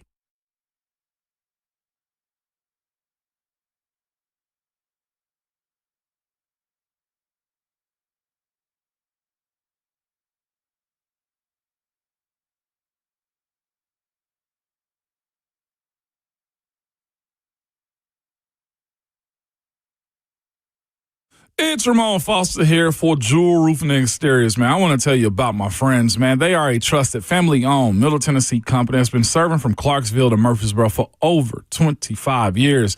They stand out by building relationships, earning trust through referrals, never through those high-pressure tactics of door-knocking and storm chasing also, man. They're a roofer that you can count on. Simply put, if you need them, I always tell you, they'll let you know right then in the moment, yes, you need to fix this up. We'll cover it till you get there. Same thing they did to my roof, man. I had a little bit of a small leak, and I was concerned. I was like, man, do I have to get the whole roof, replaced? It's like, no, this is a quick fix right here. It's like, look, we believe in if either you'll need us now or you need us 10 years from now. But what they're not going to do is lose your trust. Listen, for a roofer that you can count on and trust, you can call them at 615-868-9999 or visit their website at jewelroofing.com. That's jewelroofing with 2 L's.com. Put Lee Company on your team and stay ahead of the game with home maintenance, repairs, and more. What's going on? It's Will Bowling. For as little as $14 a month, become a Lee Company Plus member and receive 4 annual visits to your home for your heating, air conditioning, plumbing, and electrical systems. Even better, Lee Company Plus members receive up to 20% off on every visit and enjoy priority service. You can learn more online at leecompany.com/plus. Platinum Home Protection starts with a Lee Company Plus membership. It's the thing I love about working with Lee Company is you're staying ahead of Mother Nature. You're staying ahead of things before they start to break down around your home. And Lee Company has got a lot of experience helping people like you and helping people like me. 80-plus years of experience, to be exact. Lee Company has been trusted since 1944. They are a staple here in Middle Tennessee with 14 community locations in Tennessee, Kentucky, and Alabama. Head online to leecompany.com/plus to learn more. That's Lee Company, all you need.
Nine a.m. Good morning, live from the 104.5 The Zone Studios. I'm Justin Hawkins. The Titans placed edge rusher Femi Oluwadejo, wide receiver Bryce Oliver, and edge rusher Ali Gay on the team's designated return to practice list yesterday, which opens up their 3-week window to return to play. Also, first injury report dropped yesterday as the Titans prepare to host the Chiefs this Sunday at Nissan Stadium. Kevin Zeitler with a groin, Van Jefferson with a back injury, Cedric Gray with a concussion, and Amani Hooker with an illness all did not practice.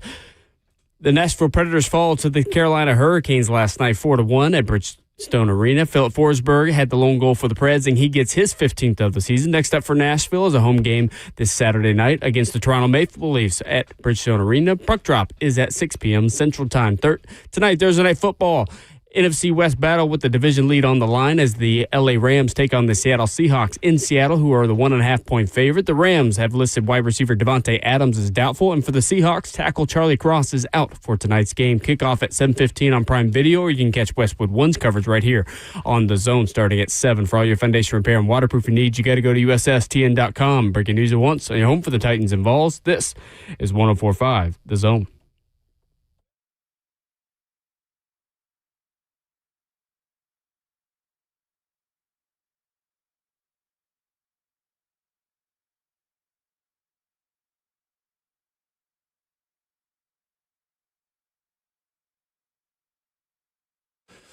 Away we go into the fourth and final hour on Thursday mornings. Ramon and Will.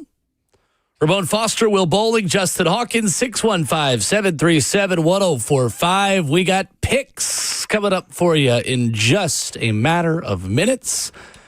I would advise you, if you are looking to make a buck, to take the opposite of what we are with how bad our picks were last week. Speaking more for myself and Justin, you could have parlayed all 6 of our picks together and just taken the opposite, and you could have been a very rich person. Mm-hmm. No, we're not that bad. That's the first time we've been bad this year, though, I feel. Justin, you say you're 0 for your last 6? Yes. Are you I've got you at 26 and 22. So were you 26 and 16 2 weeks ago? Wow. Unfortunately. Dang. I love it. You're still 4 games over 500 for the season. I'm 2 games under, which is gross. Pretty sure I went 3-0. Yeah. And then I went 0-3, 0-3. Yeah, I just went 3-0 2 weeks ago and 0-3 last week. So not great. Guess those Hawks locks are getting very much unlocked. Huh? Somebody found the key to Hawks locks. Look who's creeping up the ladder here. Me. You got a 1-game lead. You're 27 and 21. Justin's 26 and 22. I am 23 and 25. You know what happens when you talk too much? What's that? I'm the defending champion. I still got time to talk. Listen, the fact that I'm leading this late in the season says so much to me. I'm so much better at this when I'm carefree about my picks. Yes, absolutely. Oh. Says the one who only got 1 game last week. I'm not going to say much because I had 0-3. Yeah, I was just going to say, at least I win something. You go home with nothing, J-Hawk. As soon as you get to the front of the line, man, they just ran out of bubble gum, okay? They just ran out of bubble gum. I don't like bubble gum. You don't want the other option. What's the other option? That's a whole weight room joke. Come on, bring it up. I have to tell you on break. Well, I got to tell you on break. I can't say that one. We'll talk in a little bit. Yeah, he just ran out of bubble gum, baby. I want to hear from Cam Ward again, making some headlines yesterday. Was asked about his desire to be involved in the Titans' search for a next head coach. Cam Ward with this to say. It's not difficult. I think the coach who's gonna come in and have the interview process with a couple coaches that we do, interview. I think they're gonna come in all with the right attitude that we want to win.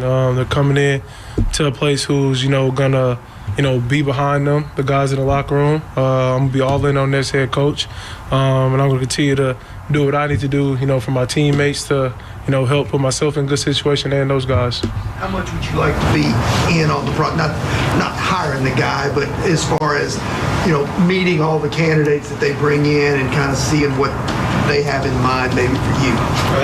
I want to meet all of them. Every coach who's going to get the opportunity to come here, I want to meet them, have conversations throughout the whole process with them, because that's someone that I'm gonna be here with, for that time. So we gotta just continue to, me being around and being open to no matter whoever we try to hire. Because I know at the end of the day, who we do hire is going to be the right fit for us. Whether it's a defensive person or offensive person, they're going to make sure that every person, in the right place and make sure that every person is set up for success. Have you had conversations already with Mike and Chad about wanting to be involved with this, or maybe what some of the qualities you might want? Yeah, I've had conversations with them about wanting to be involved. They know how much I want to be involved. And then especially just not even with the scheme part of it, just, as the head coach, who he is on an everyday basis. And then we'll get into, the scheme, what, I know I'm good at, what I want to do, what he thinks, will also help me. It's Cam Ward speaking with the media yesterday. And again, I think the context matters that he's being asked these questions and answering them honestly. Yeah. He's not coming out just trying to stump for being in the room. Yep. Reporters asked him questions, he answered. I don't want to crush him for any of this, even though I think some of his answers are a bit overeager in the way that he is going about this. Ramon, how should the Titans involve Cam in the process of finding their new head coach, if at all? I guess we got a point of reference from the last coaching search that the Titans had, though, too. Because, I mean, they asked the players what did they want, right? That was the conversation that I think we had with Rand Carthon and others that came on this job. And they wanted a coach that was going to be more forward-thinking and, more open dialogue with the players and how they communicate and stuff like that. And you got Brian Callahan. Respectfully, and I like Brian Callahan, the person. You feel me? The coach and his job is a different conversation, most definitely. But those are the things that I think you run into when you have too much player involvement in these type of decisions. I think Cam is correct in wanting some say-so. I think Cam is correct in, at least voicing his opinion. But the job of the folks in charge, and that's Chad and that's Mike Berganzi, is to place in position the best guy for the job, Cam included. Mike Golic Jr. said that a second ago. Cam is a big part of why anybody would want to take this job or may not want to take this job. You got Jackson Dart, as he mentioned, with the Giants. The other teams and coaches that have been in position, Vegas coach may end up having to pick his new guy, right? So the quarterback plays a part in it too. I just look at it and I say from a player's perspective that you go with the guy who means the best and well intent for the team and building it up. Yeah. Who he hires as an OC, a defensive coordinator, and the day-to-day operation, that's on the job. I think this relationship that Cam wants to have or input is something that evolves while the head coach is hired. Yeah, I think it's okay for the Titans to use Cam Ward as a selling point to candidates. Yeah. That part of Cam's role in this interview process, I think, can help the Titans. The Titans have something that a lot of other openings will not have this upcoming offseason, an answer at quarterback.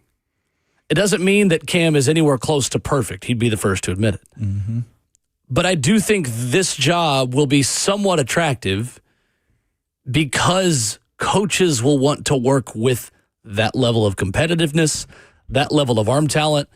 If you're ranking the reasons why a head coach would want to come to the Tennessee Titans or an assistant coach would want to be the head coach of the Tennessee Titans, you're starting with city, market, new stadium, support, and Cam Ward. Yeah. So I think in how the Titans can sell coaches on this project, Cam Ward's influence is valuable. I also think that Cam Ward might not 100% know what's best for Cam Ward in the next head coach. And that's where Mike Borgonzi, Chad Brinker, everyone within that organization on the football side, the people on the business side that are going to be involved in this, that's where they are paid to do their jobs and make big decisions like this. You don't always know when you've only been in an NFL locker room, in my opinion, Ramon, for a year, what's best for you and for the rest of that NFL locker room. I also think Cam Ward knows that. And I would rather work with someone who is a bit overeager to be involved than someone that gets passive and gets a bit jaded by the way this season has gone. I don't know. I think that Cam does not need to be in the room having heavy input on who the next coach is. But if it's one of those things where it's, hey, let's give you a tour of the facility. Oh, here's Cam. What's up, Cam? Yeah. Talk to Robert Saleh. Talk to Matt Nagy. Talk to, I don't know, Clint Kubiak, whoever else they could bring in as a part of this process. That's valuable to shake hands and have an introduction. I appreciate Cam's willingness to be involved. I don't think it is a need at this point, Ramon. Yes, I agree with you there. I don't think he should be the one shaking the coach's hand like, hey, welcome aboard. Well, I love you.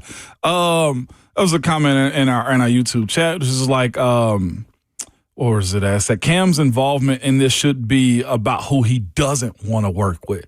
And I told our commenter, I was just like, I differ from you there, but I get where you're coming from because there has to be some workability. There has to be a work relationship between head coach and quarterback. Always does. But I look at situations like Tom Coughlin and Bill Belichick and some real abrasive coaches, but they win. you mentioned it earlier, like somebody that's going to be able to garner the respect of Cam, I think does have to play a part in this. Somebody that Cam may end up liking or who he wants to work with could also be somebody that Cam is easily able to push over on, to get over on. I'm a firm believer in I'm open relationship type of guy when it comes down to sports. Your opinion does matter. Heck, I'm that way with my kids. What do you guys think? I think that's a huge part in these relationships. But at some point in time, there has to be somebody that's capable of being the bad guy. Vrabel got that, reputation of being a bad guy to certain things, but very much involve his players in decisions. Like, you want that balance more than anything. Right. Nice coaches in these leagues, man, they get pushed out of town fast. I almost think Coach Brian Callahan had too much involvement and made players like him too much. Sure.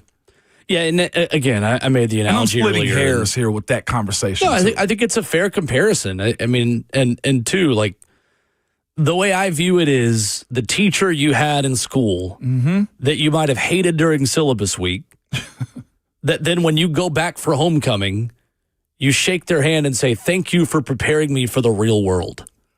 I learned more in some of those classes where I did not like the teacher early on than I did in the moment, where the fun teacher, I enjoyed their class, I enjoyed the first impression. I didn't really learn that much sometimes.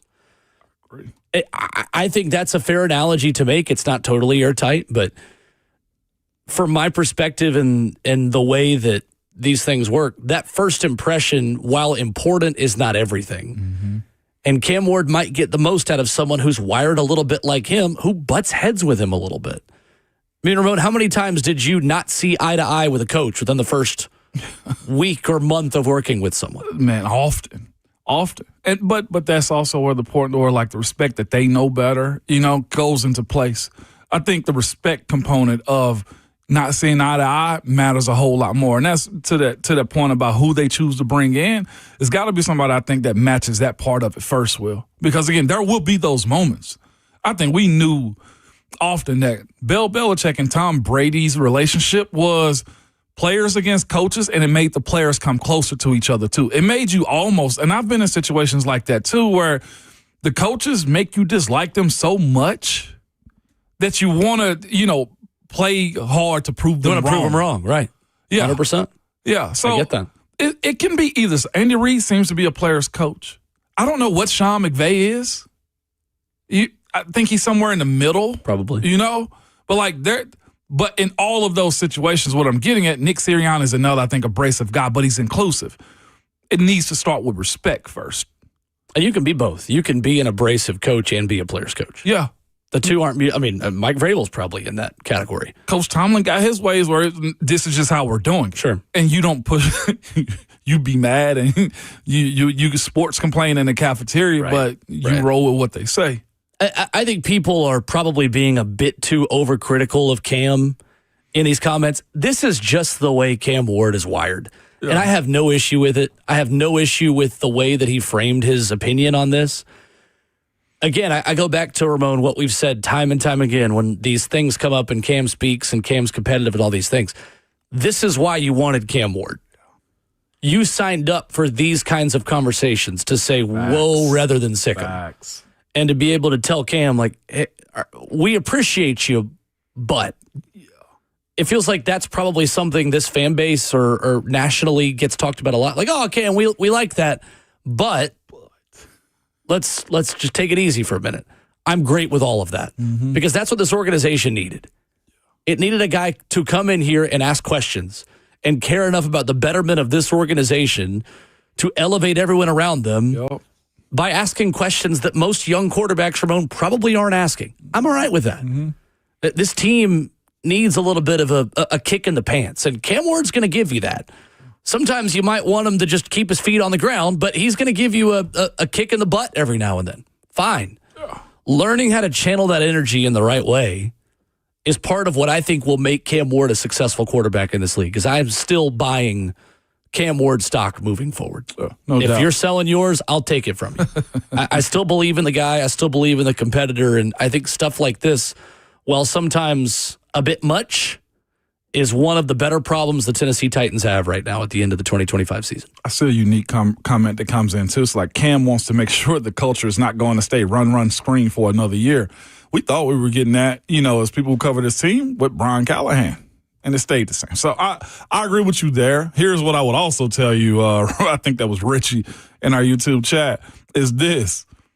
Kyle Shanahan's offense sure does seem to be that way, though, too. I think it's a matter of production, players that are surrounding you, and just efficiency of what you're asking those guys to do. Like, I don't think it's been efficient at all with asking Chimere DK to block on those screenplays. Sure. Find a different cast member, and maybe those work for you. Thursday 3 picks for the football weekend are coming up. We can pick anything that is happening in the next 7 days, including the Bad Boy Mowers Gasparilla Bowl that I've got to pick on coming up next.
Ramona Will on 104.5 The Zone, making you money by maybe you picking against us with how badly last week went. Thursday, 3 picks on Thursday mornings on the program.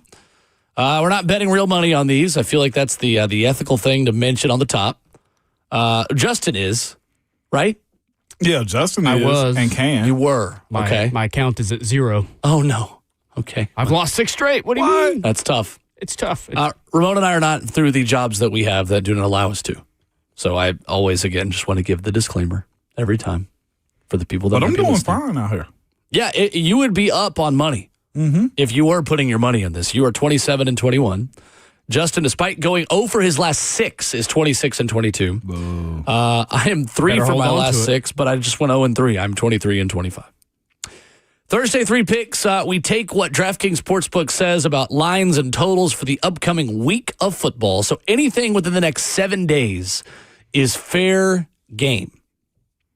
Through next Wednesday night is how this works. So bowl games through the middle of next week, still applicable. Ramon, since you were the only one that hit a pick last week by having the Chargers plus 5.5 at the Kansas City Chiefs, you start us off this morning. Wow. Okay. Oh, my gosh. The peanut gallery over there, man. Goodness. I am. I saw somebody in our chat said, I don't advise Ramon taking the Seahawks in this one. I was just like, you know what? I like going against the grain from time to time, man, and these types of things. Just how I go. It was Charles that said, Ramon, you need to ride with the Rams tonight. Sam Darnold will be a bust tonight. I'm riding with Sammy Boy. Okay. I am, man. Sammy Boy and the Seattle Seahawks. Jackson Smith and Jigba, I think, carves up the Rams secondary. I do think this, I hope, I don't know if I do think this. I hope this is going to be a little bit more of a duel, that we get a real good Amazon Prime game tonight, and Sam Darnold bounces back a little bit. And on top of that, his defense does support him. I've been in games where kickers had to kick 6 field goals to win, and you have an appropriate response and pay attention to the details the following week. I'm going on just a football personality in these situations right here. I got Seahawks minus 1.5 on this one. Rams and Seahawks both have top 3 scoring defenses. Seahawks are second, Rams are third. Seahawks have also recorded a 39.9% pressure rate this season, 4th highest rate in the league. I think that Matthew Stafford will not totally struggle. I just think he'll miss Devontae Adams in a game like this, who has the NFL leading 14 touchdowns at the wide receiver position this season. So yeah, I think it's a good pick. I think it's fair. Justin, why don't you take the next pick? Hawks, long locks. Ramon, on that team where they have a couple turnovers in the first half, but they're still down by 1. That second half is that comeback that we need. So you hold on to that 1-point lead. It's over. Rams at Seahawks, I'm going to take – I like the Rams in this one, but I'm going to take the over at 42.5. Yes, they do have top 5 scoring defenses, but they also both have top 5 scoring offenses. Matthew Stafford is going to be the MVP. It's very challenging to even think about that. I don't think he's ever made All-Pro. He's made some Pro Bowls. Made 2 Pro Bowls in his career. But he's never been All-Pro. What a career that he's had. He's thrown for over 3,700 yards, the NFL leader in 37 touchdowns. This game is going to blow out the water. They did hit the under the last game, but I like the over in this one. Okay. The Rams in the last 4 games have scored over 30 points. I like this one in the over.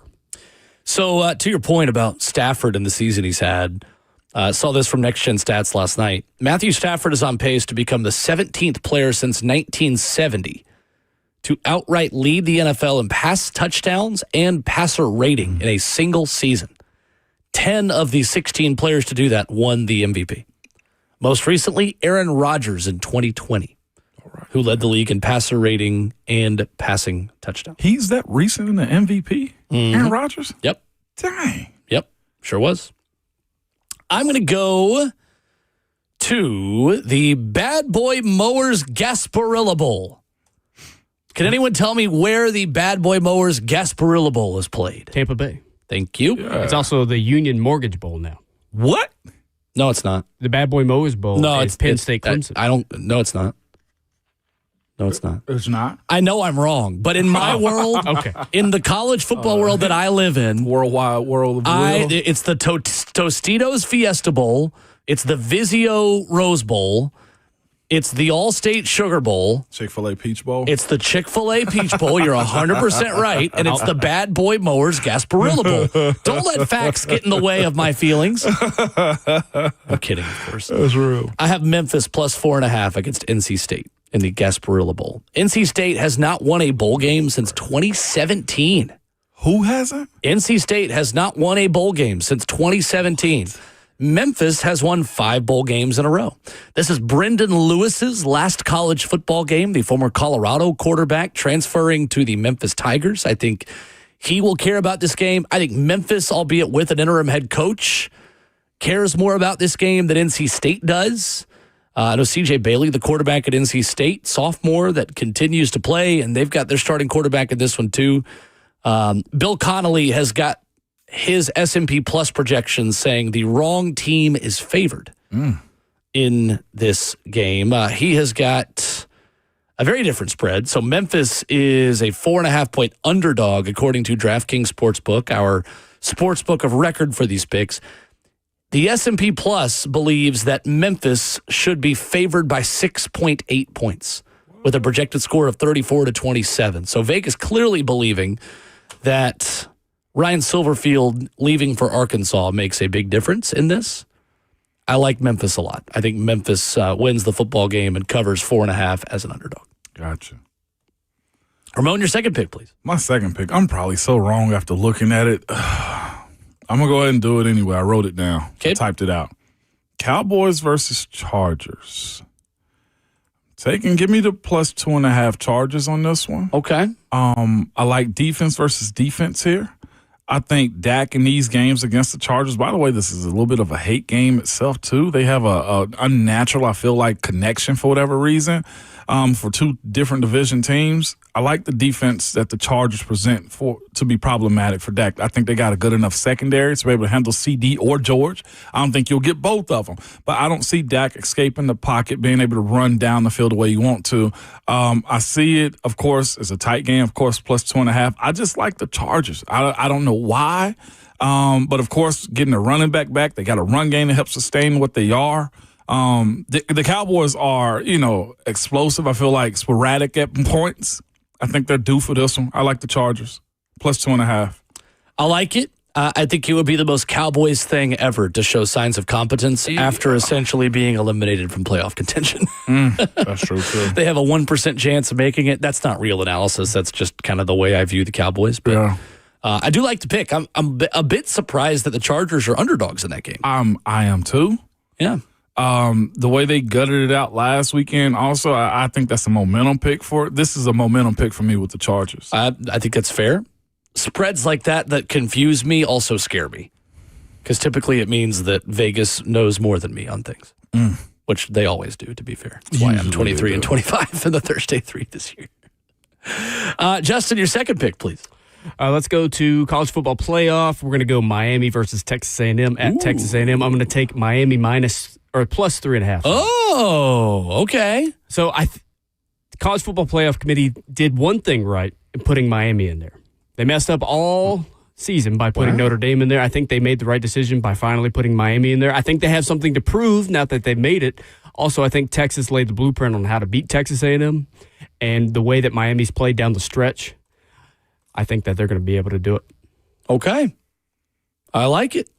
Also, I think Malachi Toney is a really good player. Mm-hmm. He's elite. And in primetime games, I think this is the moment like those kind of players step up. Plus, Carson Beck has made his name in primetime games at Georgia. I like this fit for Miami. It's going to be a tough environment, but I like the fit. Okay. I think either one of those quarterbacks has a turnover that decides the game. I think it comes down to that. Does Carson Beck throw a pick, or does Marcel Reed throw a pick that ends up deciding the game? Fumbles at this point, because both of them got teams that can get after the quarterback with strip sacks. Miami is just so good against the run. What does Marcel Reed do if they force him to throw to beat them? I think he's certainly capable of beating Miami defensively with the ball through the air. I think it's a really, really unpredictable game.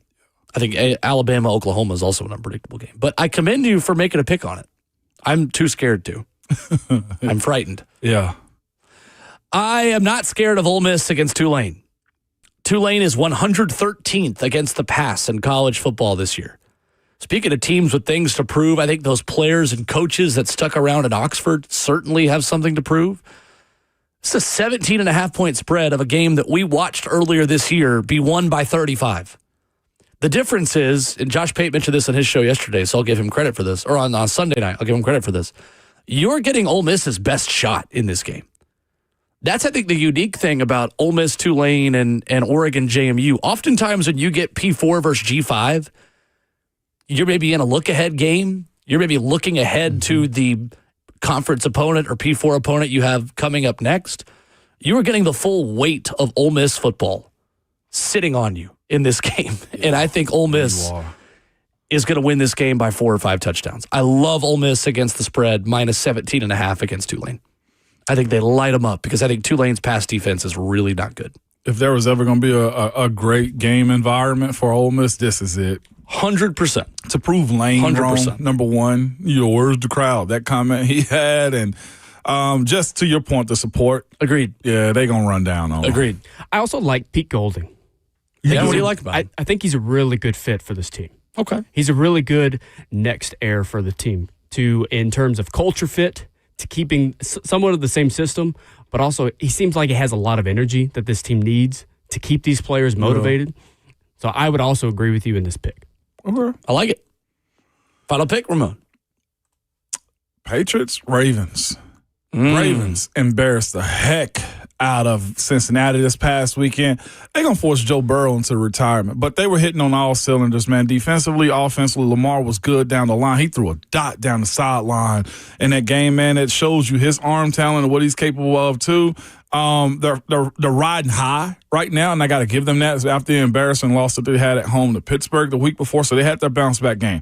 I view the Patriots in this one. I'm going +3 Patriots. I think the exact same thing. Love that. They got embarrassed at home by the Buffalo Bills. That was a shirt and T-shirt game. I mean, a shirt and hat game for them, and they had to put them right back in the boxes.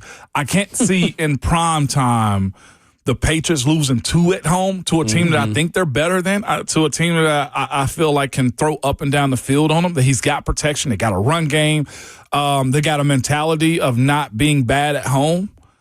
Drake May, I think, can be elusive enough, other than Calvin Noy finding a way to get sacks time and time again. I think he'd be elusive enough to be able to open up the run against them, too, on top of Ramondre Stevenson and others being good in this game.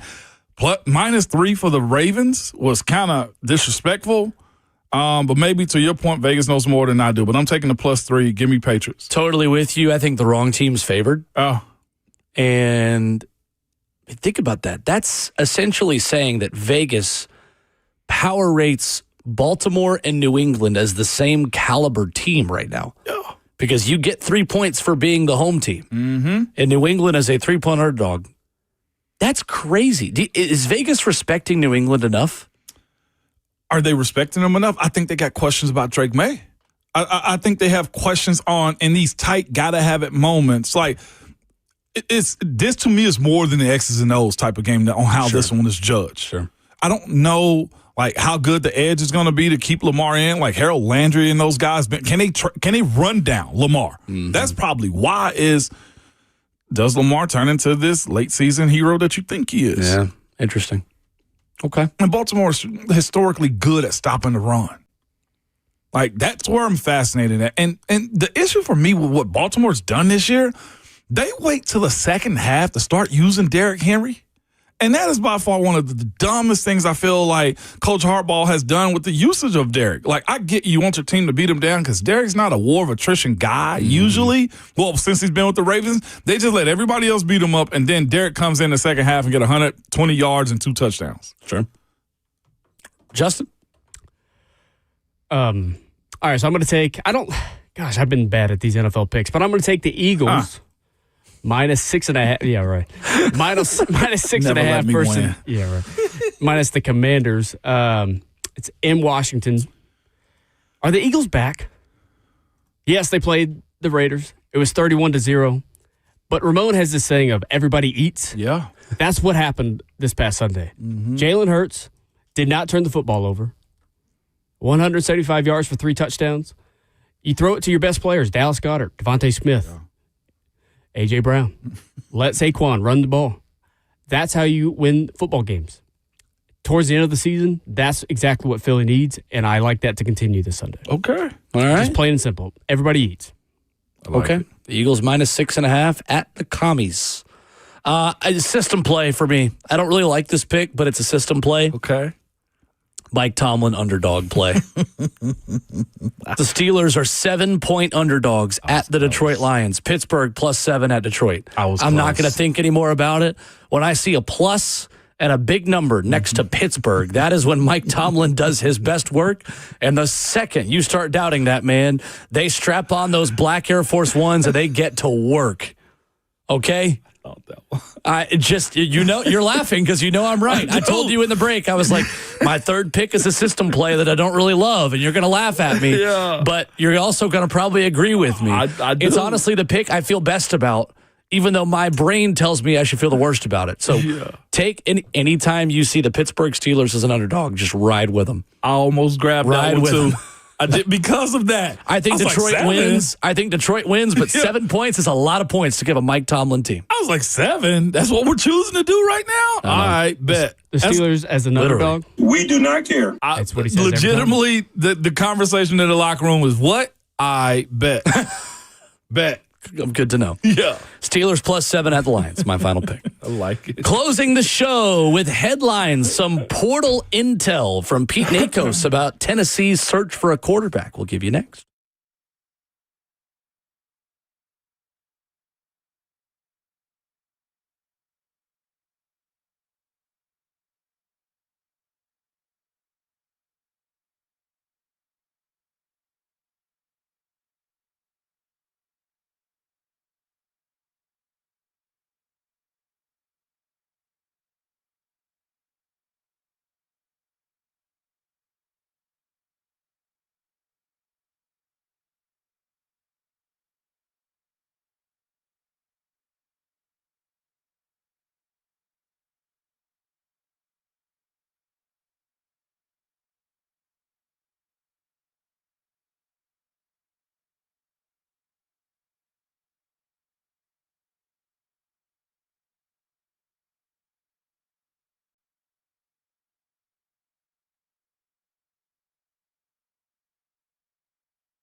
Wrapping up the show on your Thursday morning, Ramon and Will. Appreciate Lucas hanging out yesterday, filling in for me. You are out tomorrow. A little bit of a long weekend for the newly extended Ramon Foster. I got a lot of messages on that, man. Again, I appreciate everybody. Will, y'all, with the visuals and everything that was tweeted out. Yeah, man. Felt like National Signing Day all over again. That's right. Well-deserved with the work that you've done in front of this microphone and many other microphones. When on, you told me we was on Facebook, I was just like, okay. He was like, man, that thing got 1,200 likes on there. On the Zone Facebook page, yeah. What? Ain't know that many people liked me out here, man. I figured it'd be thumbs down. They got reported to administration and everything. I kid. Appreciate y'all, though. No, you deserve it. You deserve the flowers. No doubt. Appreciate y'all. On threes, Pete Nakos with some portal quarterback intel on a number of quarterbacks, including Cincinnati quarterback Brendan Sorsby. Former Indiana quarterback who transferred to Cincinnati, now could transfer back to Indiana. But Tennessee's in the mix for this one. And as Austin Price told you on Tuesday's show, his parents live in Hardin Valley, which is in Knoxville, for those unfamiliar. Pete Nakos writes at on3.com, viewed as one of the most experienced quarterbacks of the transfer portal, Texas Tech is the school to watch early for Brendan Sorsby. He's also expected to evaluate the NFL draft, and Indiana and Tennessee are other schools to know. It's a tight situation to be in. I know Austin Price said it, but that's why Hype was paid $9 million a year to decide on these things. I was telling Will because I felt like we were going to talk about this topic. I'm somewhat torn by the conversation of quarterback. I get the win now perspective. But Me too. You look at the prospects that you have already in the building. I think Merklinger is going into the portal, but you got George McIntyre ready to go in some point. You also got Faison Brandon, but the teams that are competing deep into the playoffs right now, my memory, comes correctly, is teams that have veteran guys. Right? Everybody, like the guy that had an opportunity is Arch, but Arch is not in. Literally everybody in this thing's got a lot of experience or almost portal, except for Alabama at this point. Alabama and Georgia. And Gunnar Stockton is a homegrown guy for Georgia. To compete, you got to play the game. And I guess coaches have to approach this, and the personnel and agents and everybody else, it ain't personal. It's the way you got to kind of almost look at it. I just wonder where's the patience level for the player.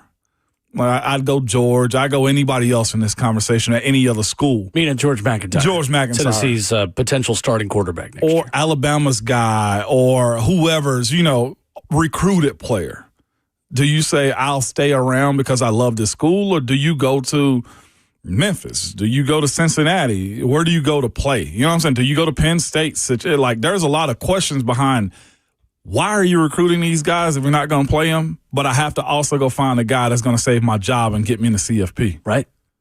And especially with the way Tennessee's season went this year, there's pressure on Josh Heupel to immediately be back in playoff contention next season. The quarterback position is obviously critical to that. I don't think Brendan Sorsby would be the kind of quarterback that would scare off George McIntyre. Meaning that I think if you are Tennessee, you can be picky on a grad transfer, senior, one-year rental, John Mateer type quarterback, Fernando Mendoza type rental quarterback for 1 year, and then have Faison Brandon and George McIntyre battle it out in 2027. That being said, we are not watching practice every day, and we've not seen George McIntyre's development this year. That has happened in front of Josh Heupel's eyes and his staff's eyes. He may have shown enough in practice, Ramon, to say, you know what? Yeah. I'm the guy. And I'm not going to be totally out on that either. Again, we don't have all the facts, and we're trying to make a conclusion and decision based on something where we don't have all the evidence. That's hard to do in any line of work or any context. What I'll say is this. Tennessee's got to be picky and go get its guy. If they have a type, if they have a player that they feel like is a scheme fit in the portal, go get him. If that guy doesn't come to you, don't just get the next one on the On3 ranking list. Facts. Go get the right one for your offense. Nico Iamaleava has more arm talent and has a higher ceiling than Joey Aguilar. Mm-hmm. Joey Aguilar was the better Tennessee quarterback than Nico Iamaleava. I think there's a type of quarterback, Ramon, that fits in this system. That's true. If you can throw a deep ball, and if you are a quick decision maker, Josh Heupel will turn you into an all SEC level quarterback. Yeah. And he can take just about a month of you practicing to do it, clearly, as was evidenced by Joey Aguilar this season and what he was able to do. Arm talent, your ability to throw an orange 110 yards, not the most important thing for this offense. So I think that's the interesting thing when you talk about transfers and options for Tennessee. They have to be experienced. To me, in my opinion, they have to be a one-year rental, and they've got to fit what Heupel wants. You can't just go get a starter for the sake of getting a starter, because if I'm forced to go get an unproven guy, Ramon, I'd rather just go with my unproven guy that's been in my system and been in my locker room for a year in George McIntyre. So it's twofold real quick. Somebody wrote in our comments, George has been running this type of offense, George McIntyre. That's true, since high school.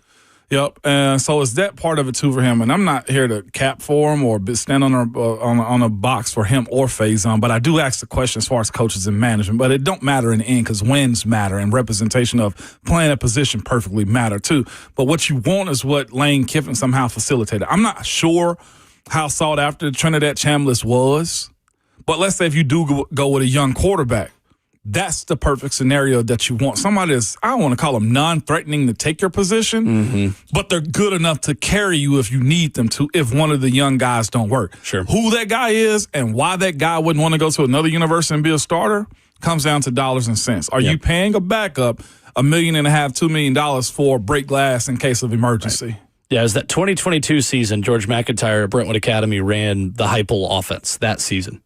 And obviously he's got experience in it this year. Back at it tomorrow morning, 6 a.m. I will be flying solo, helped by, of course, Justin. Brent Hubbs, Ron Slay will join me. Looking forward to that. Ramon, looking forward to seeing you Monday. Enjoy the weekend. Yeah, no matter what, baby, you must remember at all times, your Twitter fingers and your mic is always hot, baby.